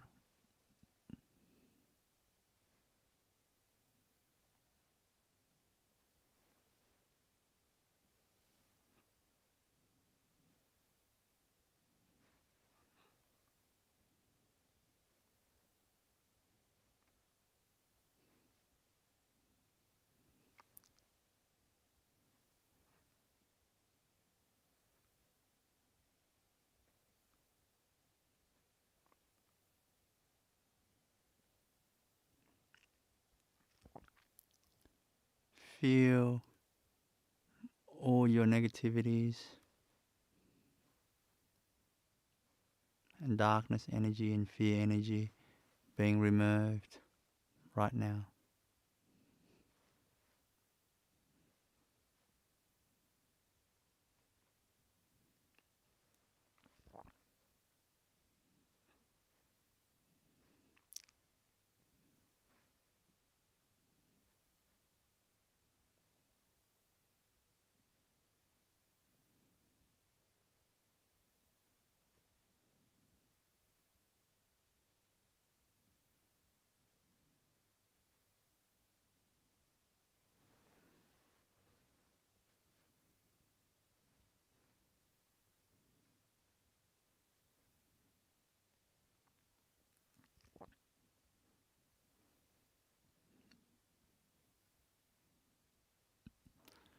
Now, I'll just send divine love energy to your heart, your heart chakra.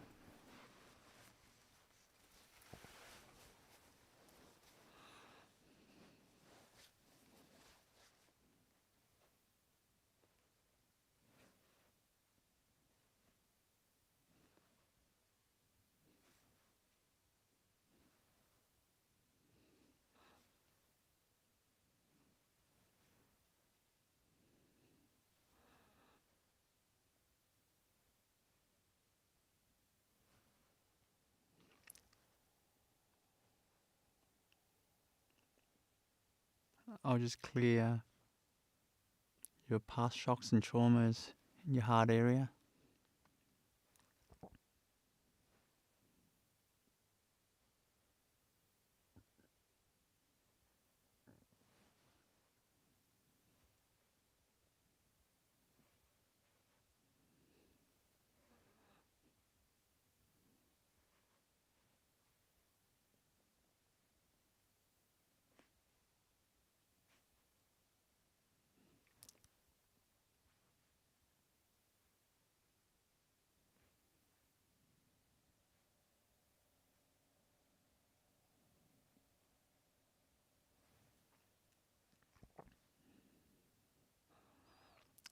Now I'll just move to your third eye area.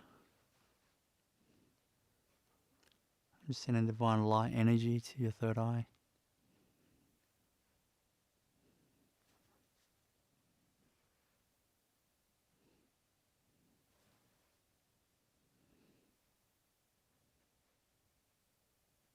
Just slightly above the middle of your your two eyebrows.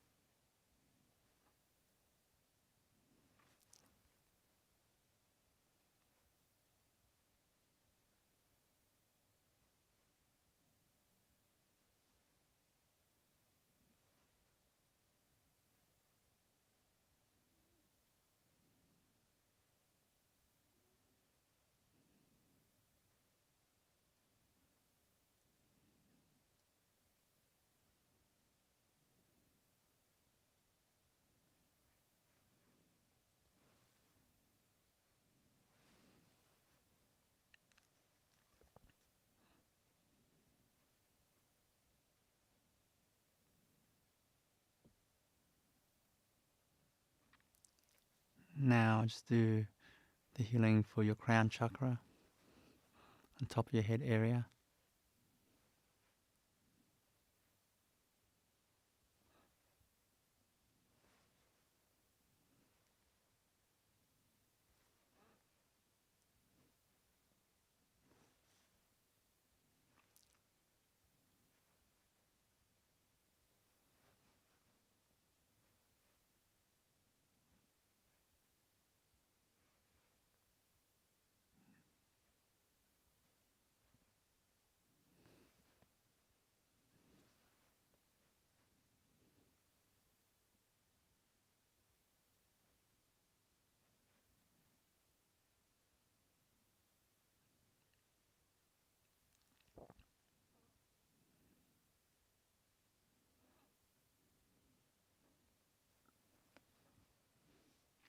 Feel this beautiful divine light energy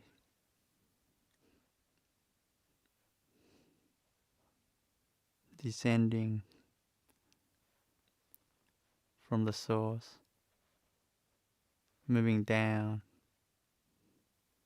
through your crown chakra, all the way, filling up your whole being. The beautiful divine light.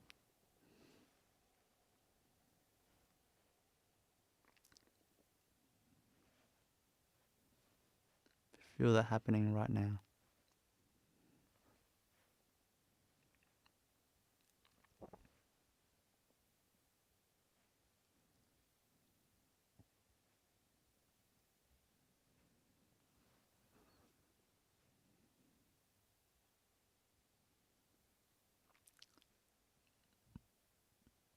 Your whole being is being filled with that beautiful divine light energy. Going through from the top of your head all the way, filling up your whole body.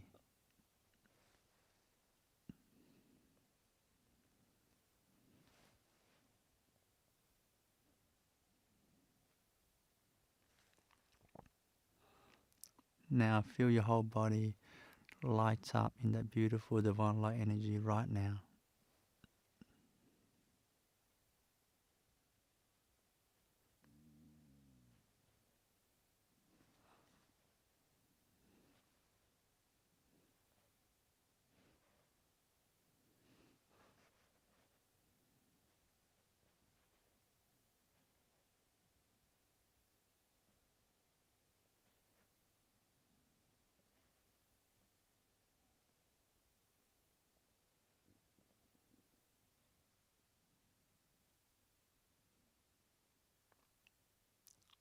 Feel yourself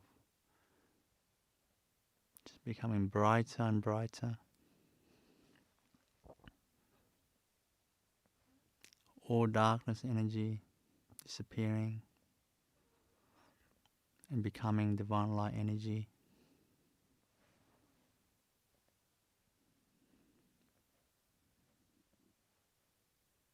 Feel how bright you feel inside you.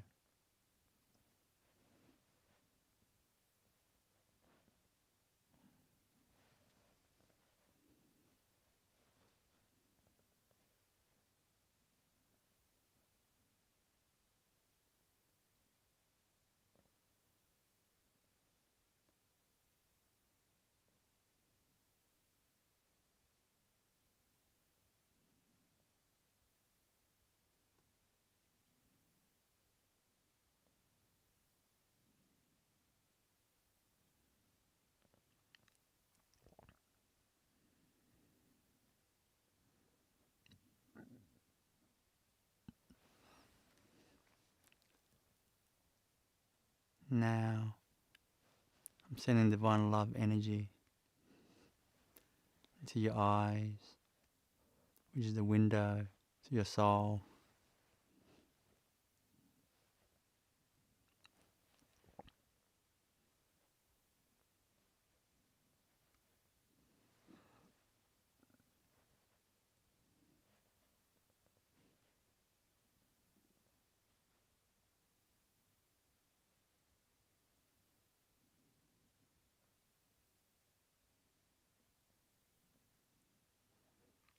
Feel that divine love energy entering your eyes right now.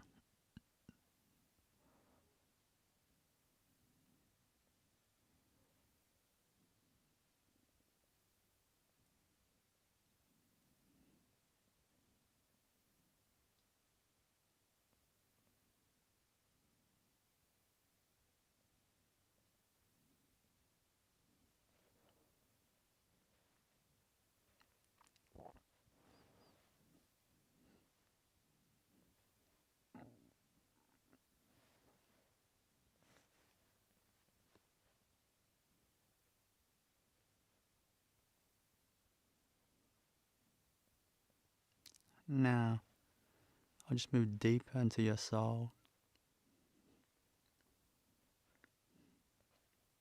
through your eyes, and just remove any fear energies and darkness energies in your eyes.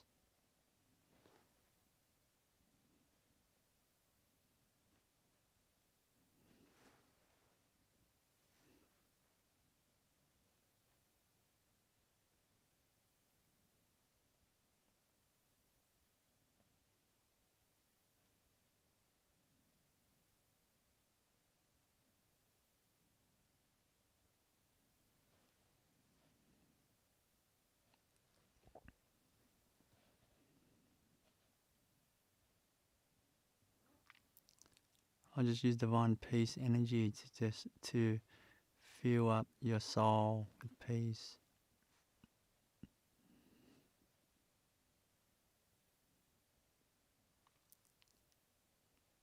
Feel that right now.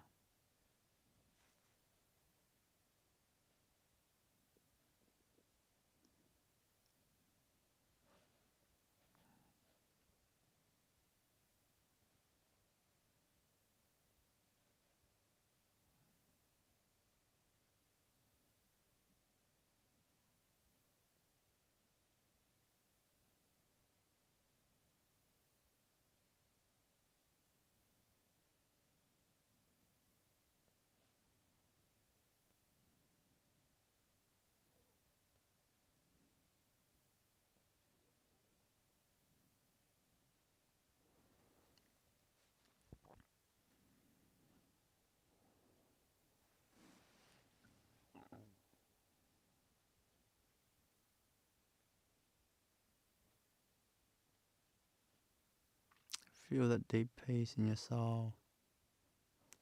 Feel how nice that feels.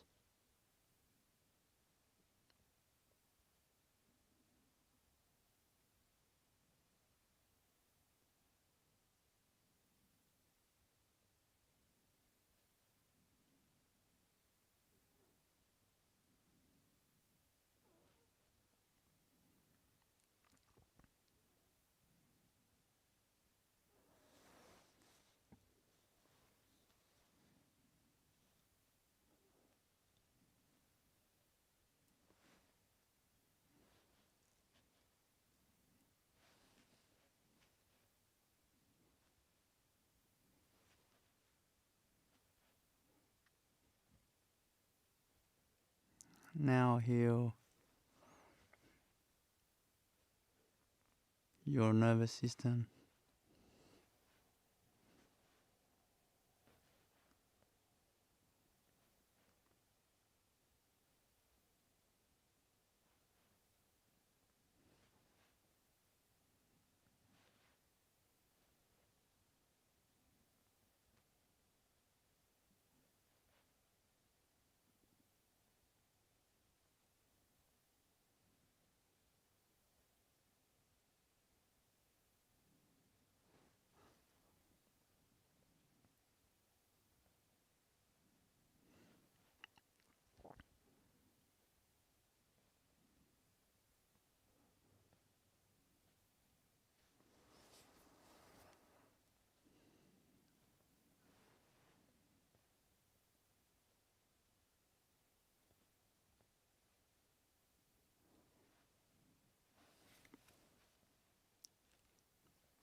I'll just heal your pineal gland right now.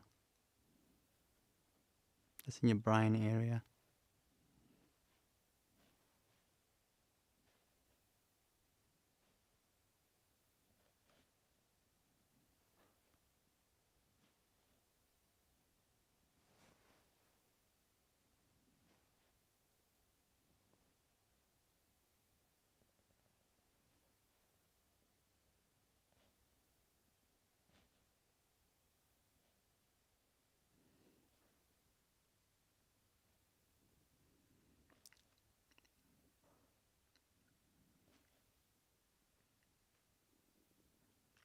Feel that happening right now.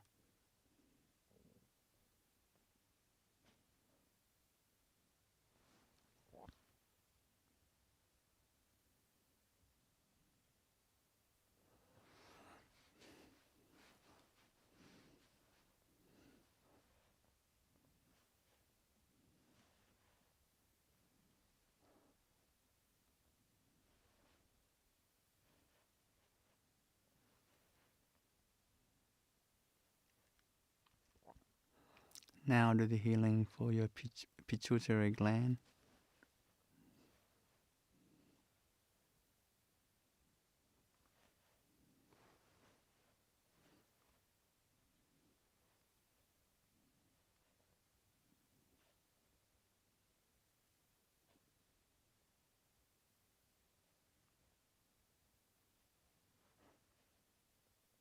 Also in your brain area.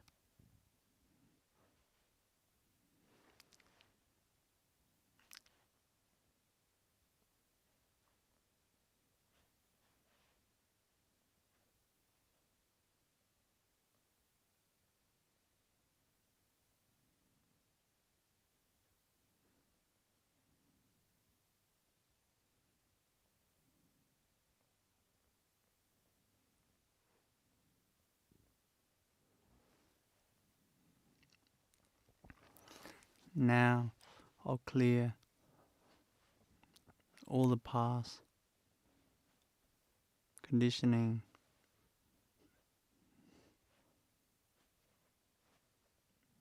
in your passed down in your family lineage.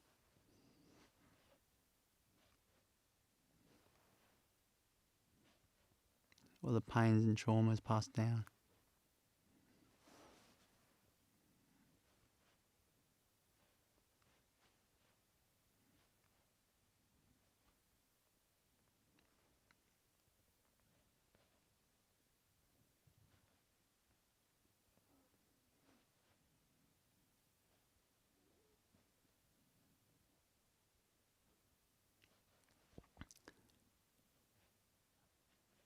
I'll go back, all the way back to 7 generations of fear and conditioning.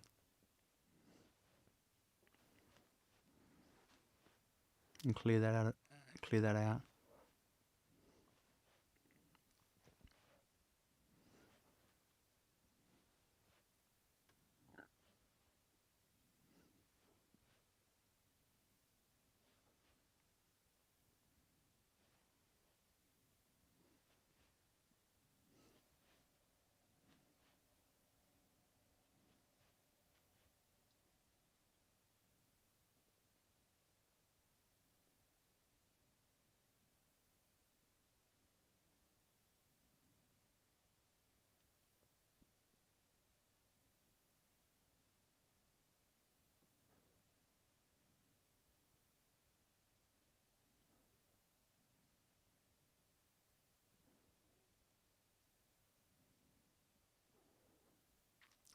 Feel how light you feel as I'm clearing all that past pains out of your family lineage.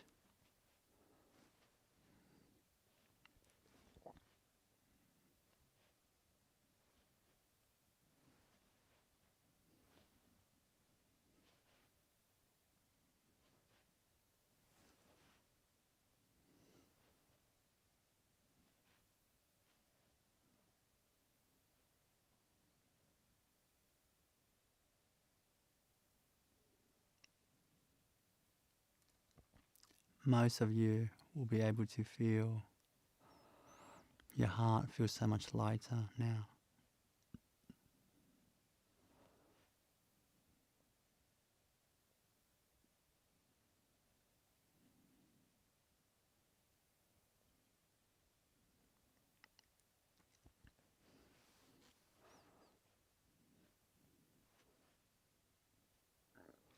Now I'll clear just past relationships and pains caused by others.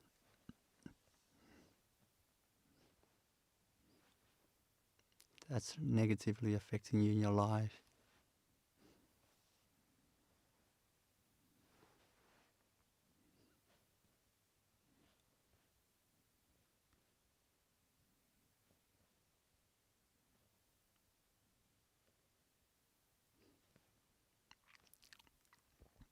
Help me by willingly surrender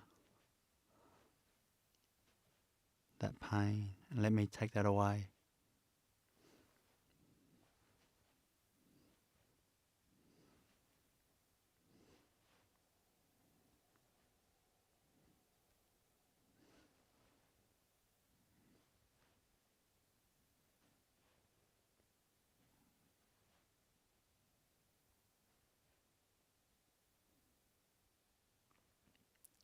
Just offer that up to me to take away all that pain.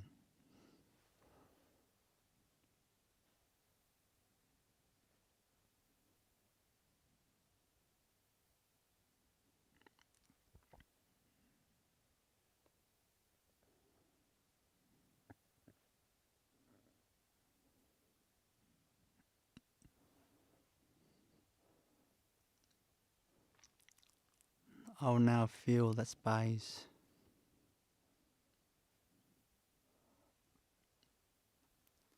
that connection with the divine energy of compassion.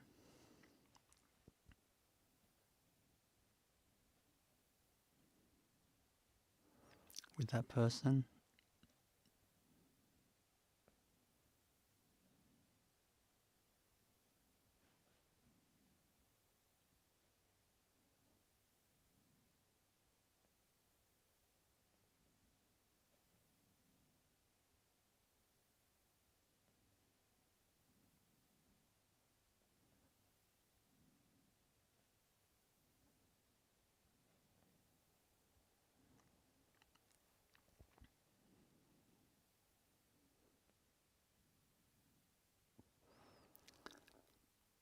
And feel that painful connection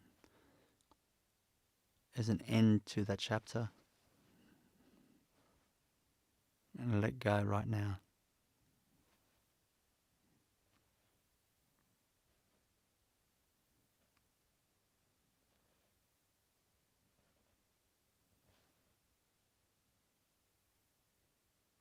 Let go right now.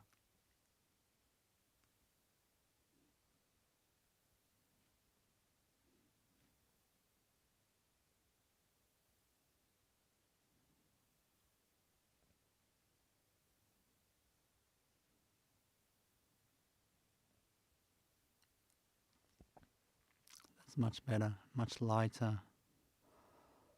You feel your heart much lighter.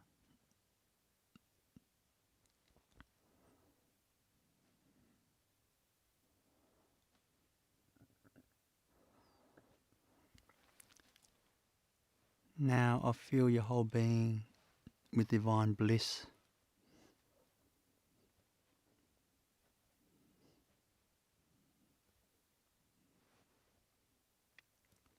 For you to celebrate that letting go of that chapter.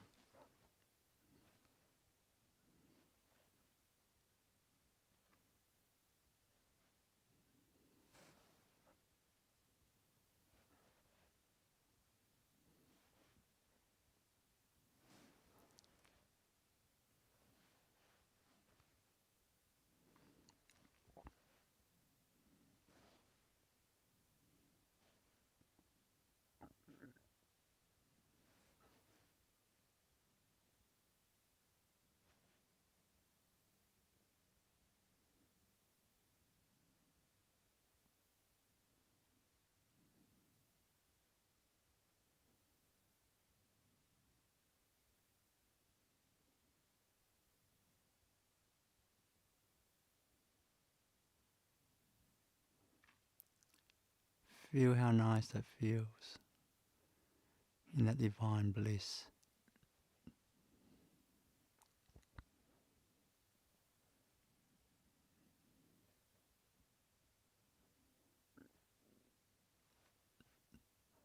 Your whole being is in bliss, the beautiful bliss energy right now.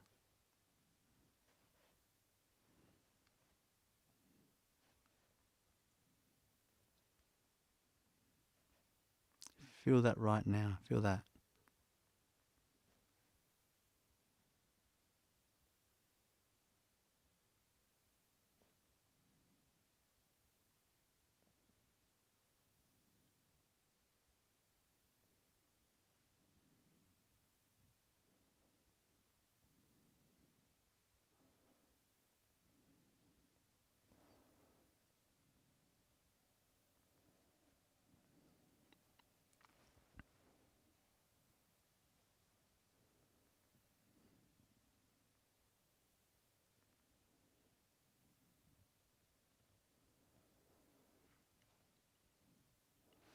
Now I will infuse into your being fearlessness, energy to help you face any challenges in life beautifully.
Now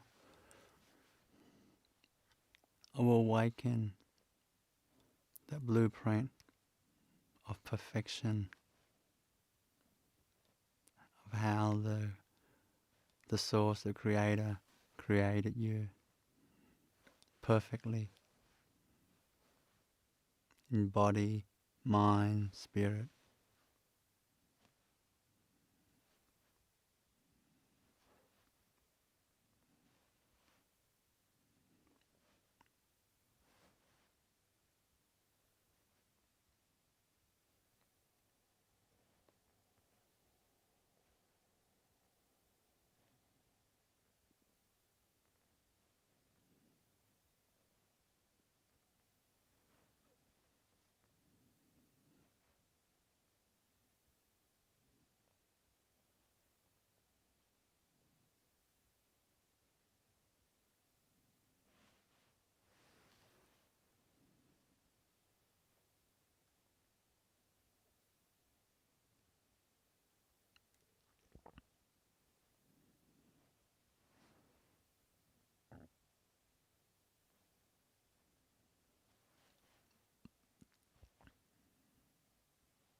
Feel yourself being renewed with this beautiful perfection in body,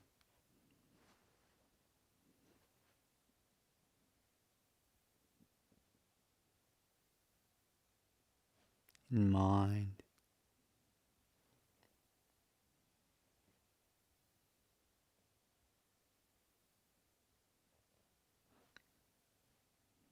in spirit.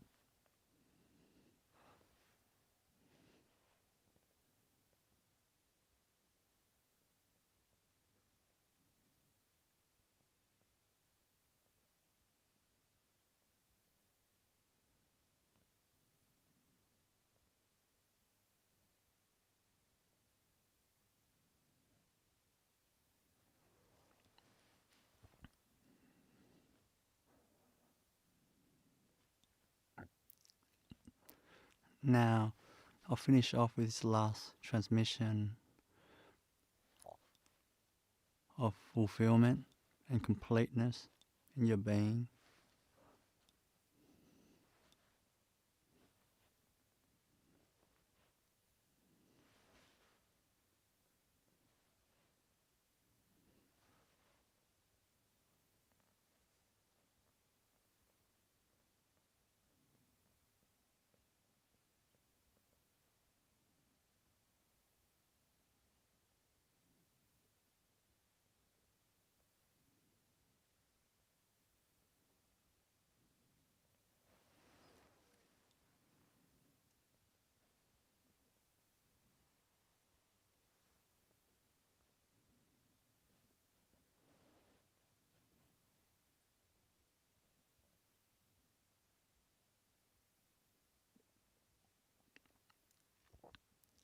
Feel how nice that feels to feel complete.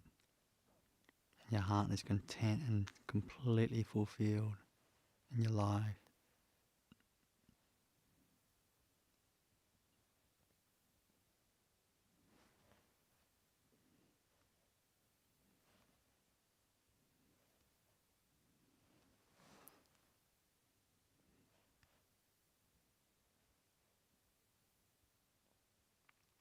Feel that right now.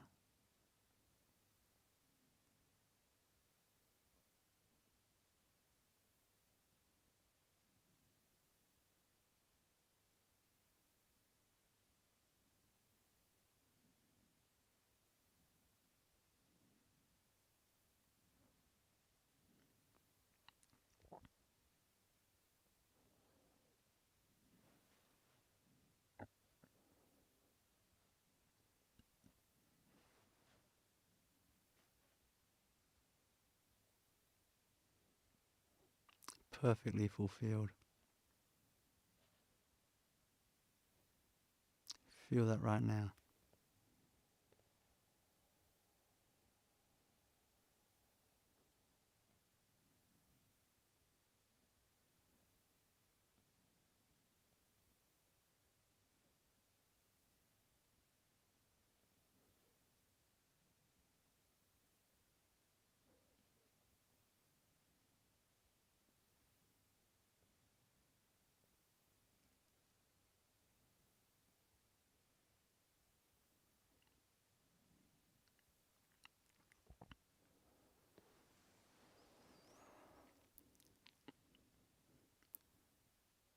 can now gently open your eyes and we'll end the transmission.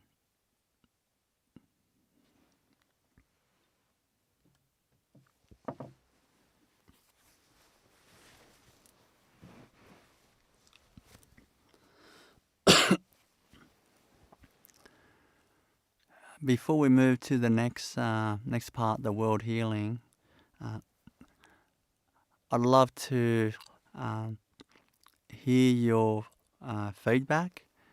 So just write your comments and feedback to how you felt and experienced in that healing.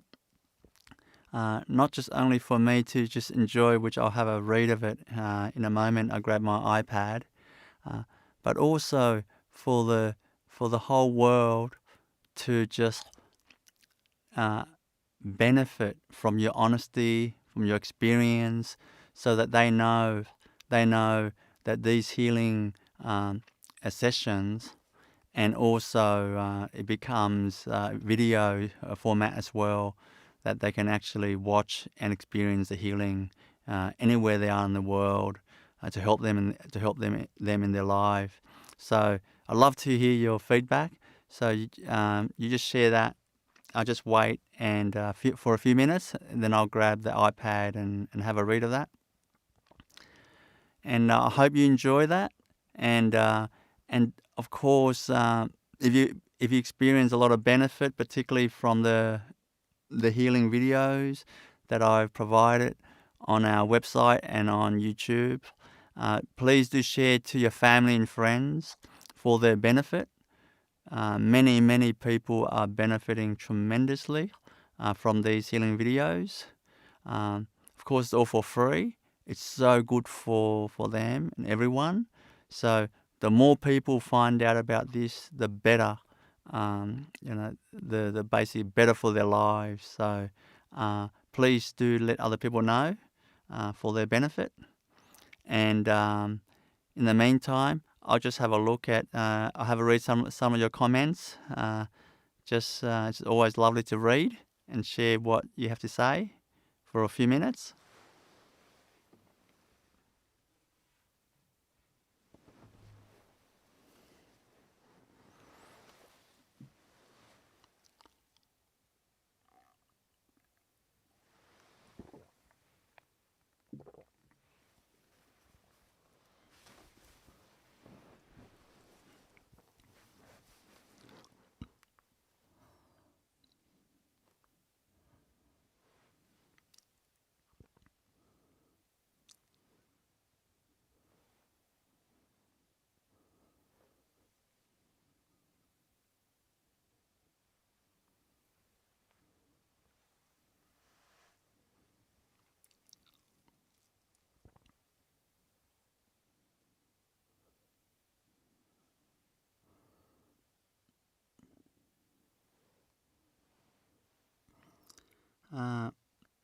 From Maris says, thank you for doing this for us.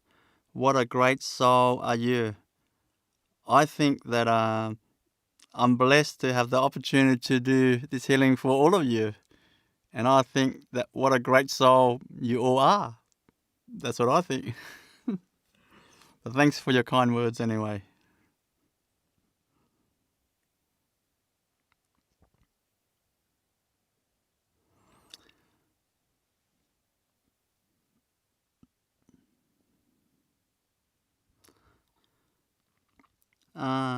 From FC and AG.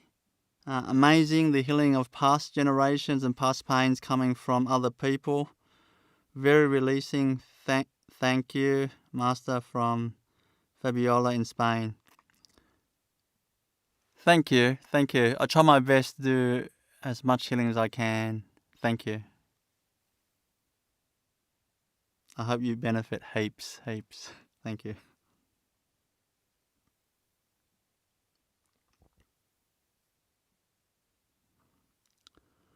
From Livia. Livia says, I could feel the pain lifting and releasing. So good. In this world we have too much pain. Just a little bit of relief, So good. So we can enjoy life better.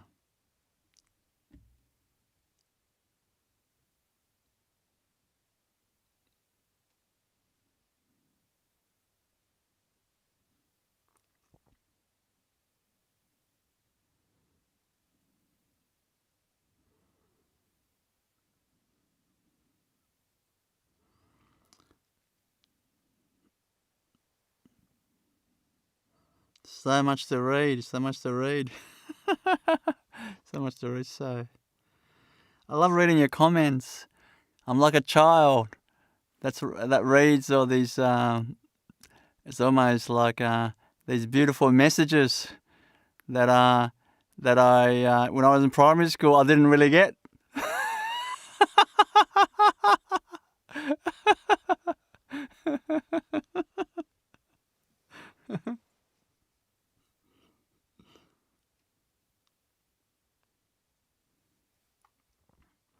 You are soothing my soul when I'm reading this. You know, we all need healing, including myself.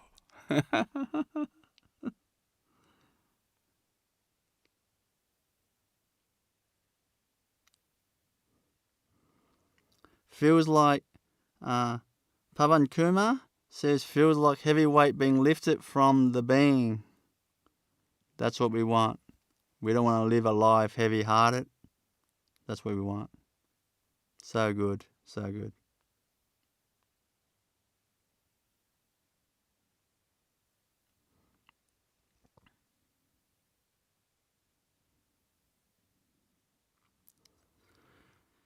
Joanna Marie says, thank you. I listen to your healing videos daily. Good on you, Marie. Keep on doing it. You know, I hope it helps you heaps. You know, it must. That's why you're doing it. So good. You know, I offer these healing videos, you know, what I code into these healing videos, the instruction to heal, like irrespective of the future. You know, matter of fact, these healing videos are going to last for hundreds and hundreds and thousands of years, and who knows, maybe in my next life when I need healing, I'll be watching these videos as well. You know, makes me so happy when people do something so easy and simple to help themselves. You know, because when they become more lighter, more happy, more healed, they become more of a beautiful light for the people around them and the world.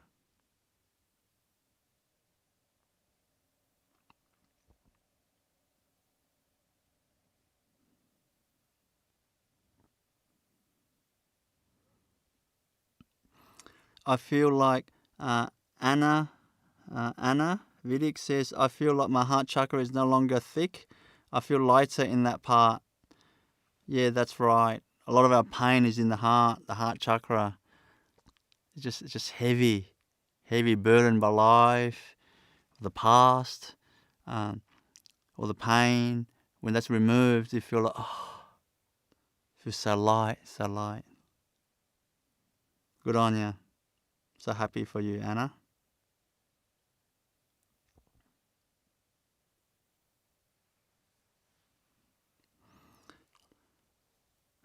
Nadi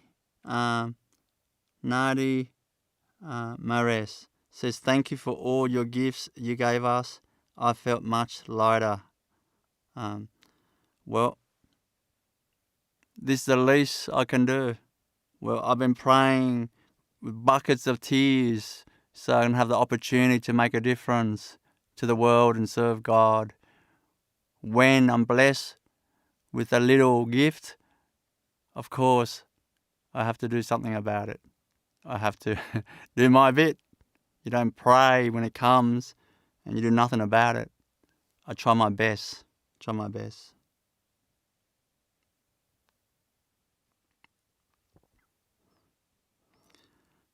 There's so much beautiful messages to read.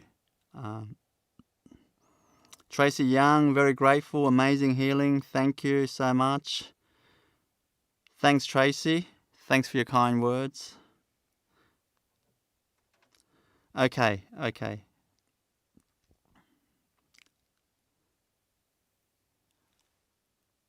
Thanks. I really love reading that.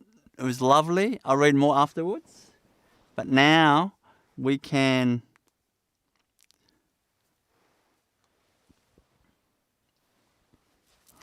do the world healing together. To heal the world, it's very easy. I will guide you through the process, and all you have to do is just follow my instructions, and we'll be healing the world together. We'll be healing Mother Earth, all the animals on our planet, and all the forests and the trees, and of course humanity. So that will be the object of our healing. So close your eyes now, and I'll guide you through the healing.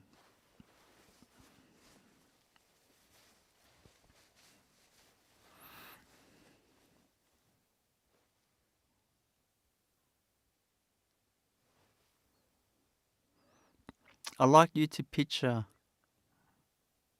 our planet, Mother Earth. See that beautiful sphere, Mother Earth, and see it as real, not just imagine. Just see that planet, that beautiful blue planet.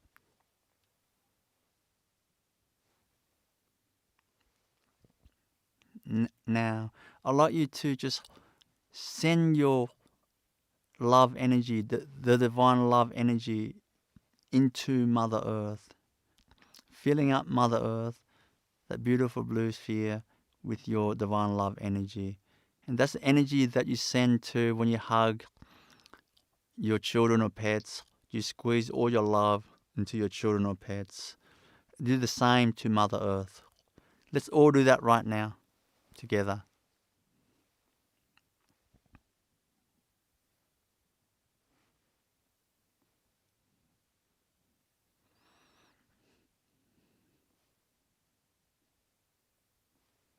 Just send all your love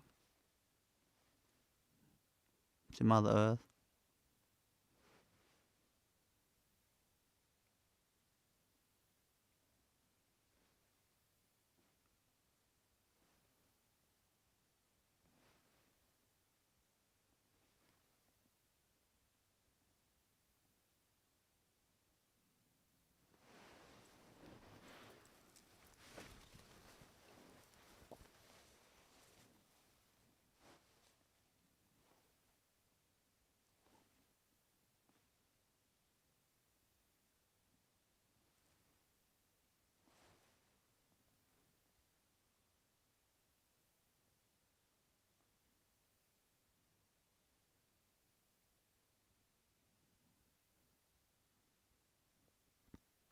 Even Mother Earth needs healing.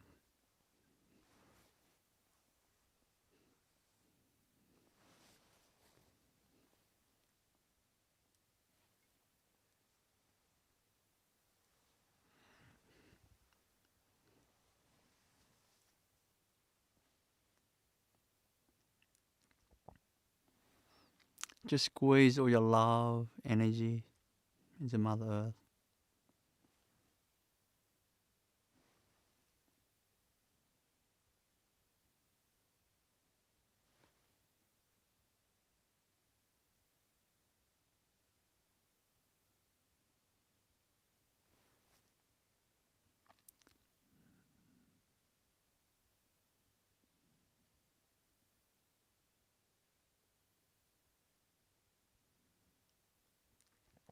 Now, send divine light energy to Mother Earth.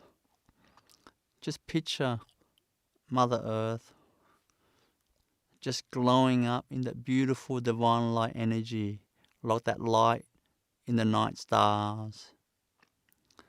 It's just that beautiful light in the night stars, that color. Just see Mother Earth glowing up with that beautiful divine light energy.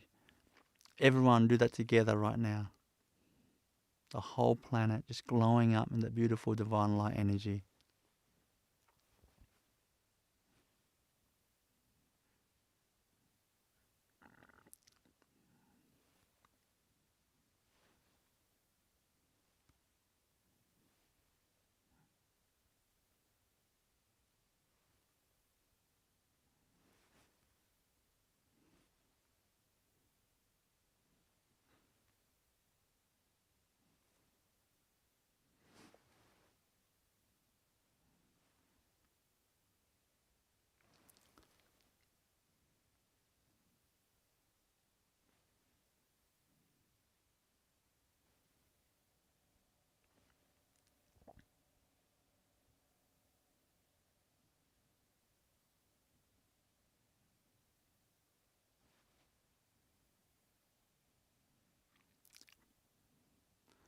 See all darkness energy or fear energy on our planet just turn into that divine light energy,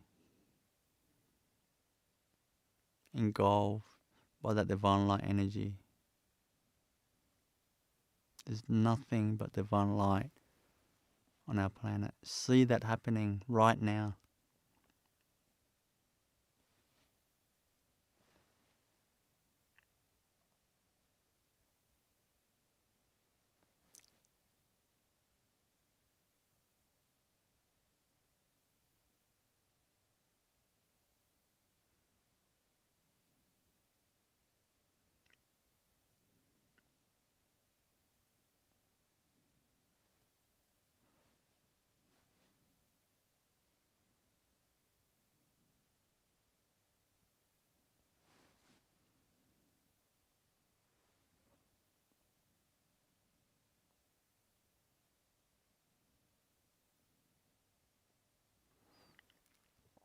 Now,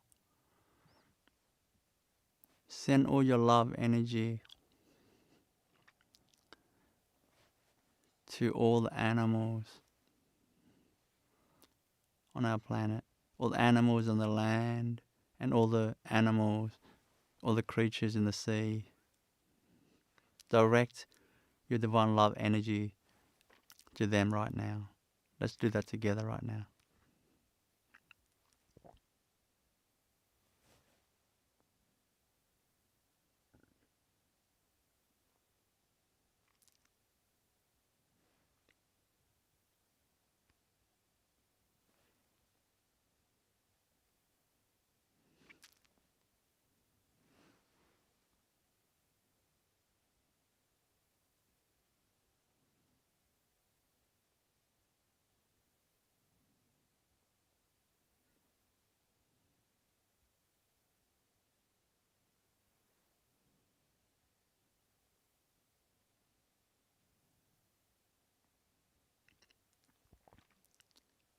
Give it your everything. Send all your love energy to them right now. So beautiful. They love it. They love it. They love your love.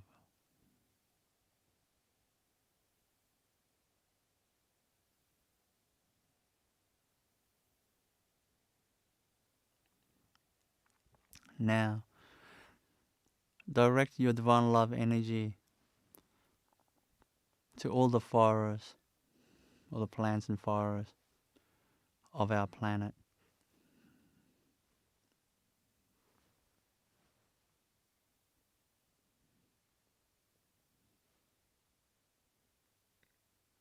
We are indebted to them.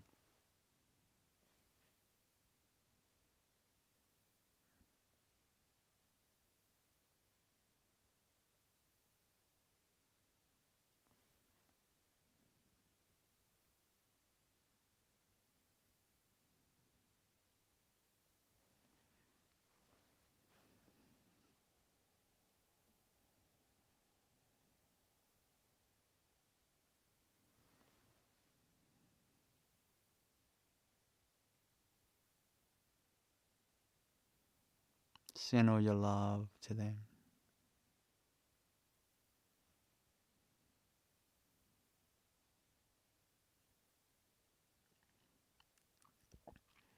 Now, direct your divine love energy to the whole of humanity. Just squeeze all your love energy into the whole of humanity. Let's do that together right now.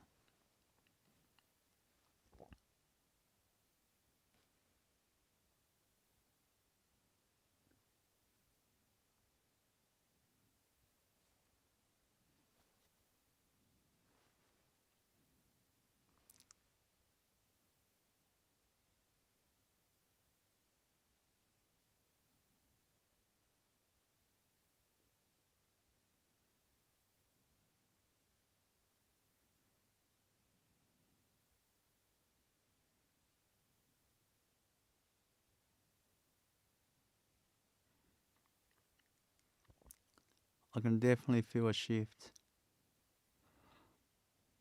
in the heart of humanity from your love. Give it everything you've got. Let's do that together. Send all your love energy to humanity.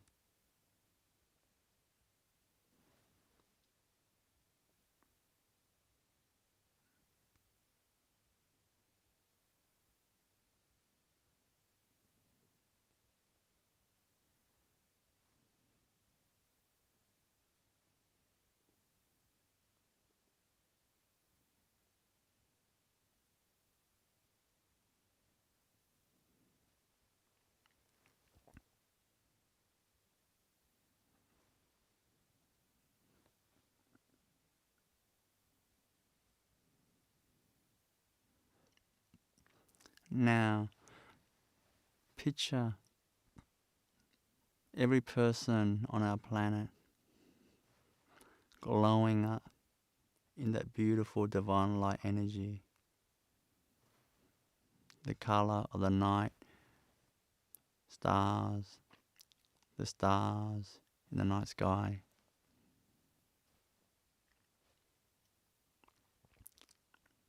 Every person just glowing up in that beautiful divine light energy. Let's do that together right now.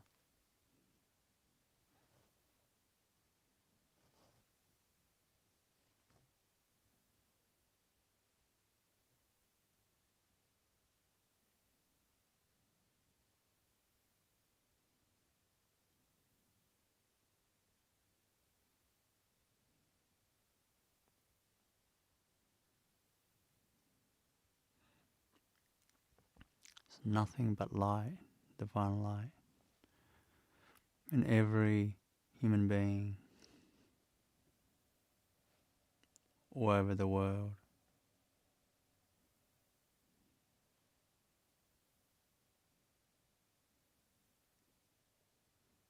All the darkness energy vanishing, just being replaced with divine light energy. See that happening right now.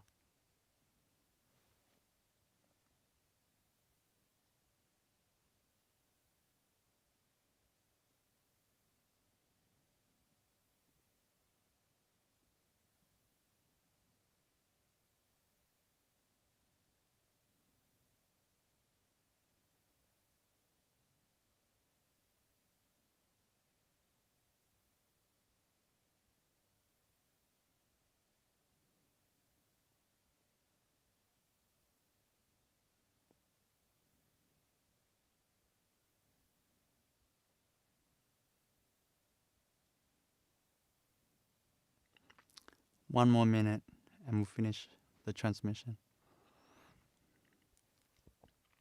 Give it everything you've got.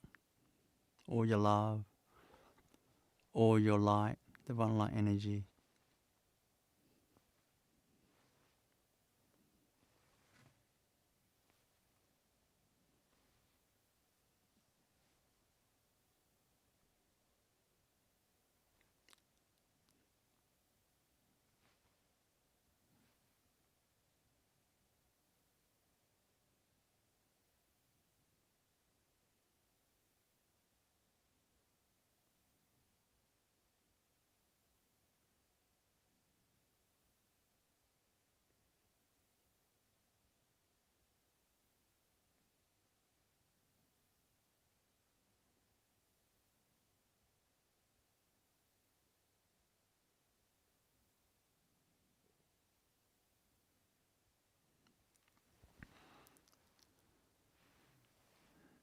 You can gently open your eyes now, and we'll end the world healing.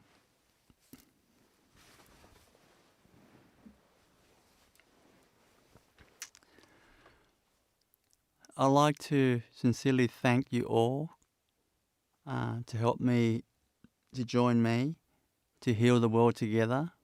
I always say this every time because it's true that when we heal the world like that, even in a brief period of time, 15, 20 minutes or so, together like that,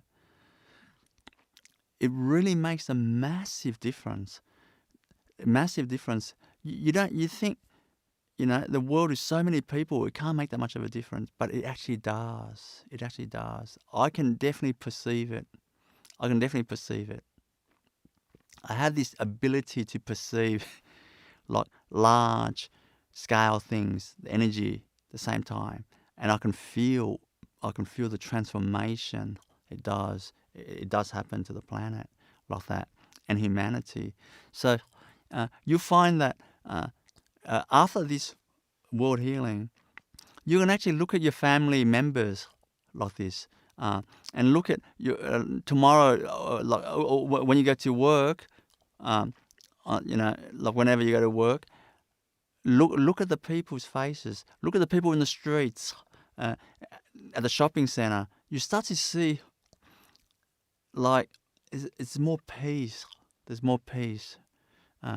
Obviously, you may not have seen them before and all that type of stuff, before and after type of thing. But you find when you look at their face, it's like something's changing, and this is from this healing that we're doing. It's very, very powerful. So I really thank you to join me to do that. And also, it makes me so happy that you're all joining me on this journey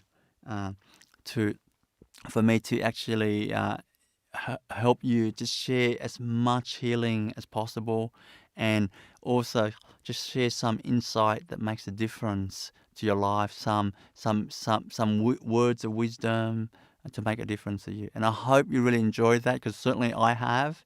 I love these webinars. And anyway, in the meantime, really take care of yourself out there. Really take care of yourself. And I send all my love to you all. And keep on watching those healing videos and my teachings online. And look after yourself. And I'll see you next time. Good on you.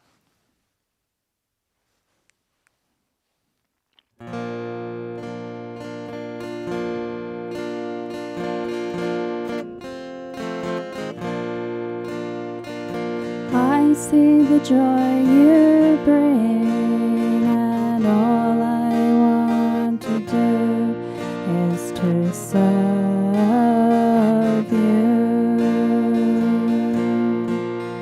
I see the joy you bring, and all I want to do is to serve you. Savesham svasti bhavatu, Savesham shanti bhavatu, Savesham purnam bhavatu, Savesham mangalam bhavatu. I see the relief you give, and my tears of love are overflowing. I see the relief you give, and my tears of love are overflowing. Savesham svasti bhavatu, Savesham shanti bhavatu, Savesham purnam bhavatu,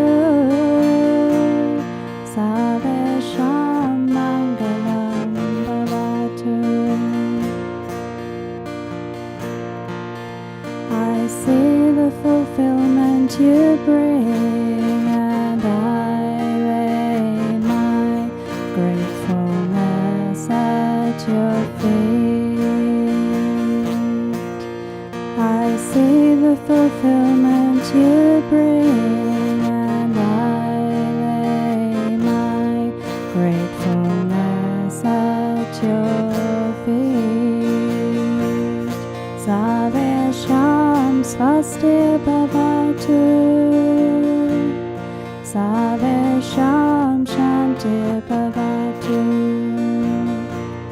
Sarvesham Purnam Bhavatu Sarvesham Mangalam Bhavatu. I see the growth you inspire, and I am happy to be alive. I see the growth you inspire, and I am happy to be alive. Sarvesham Swastir Bhavatu Sarvesham Shanti Bhavatu Sarvesham Purnam Bhavatu Sarvesham Mangalam Bhavatu. I see the growth you inspire, and I am happy to be alive. I see the growth you inspire, and I am happy to be alive. Sarvesham Swastir Bhavatu Sarvesham Shanti Bhavatu Sarvesham Purnam Bhavatu Sarvesham Mangalam Bhavatu.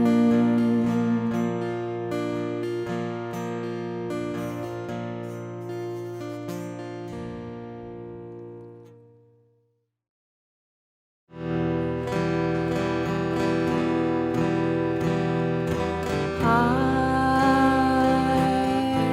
stand alone.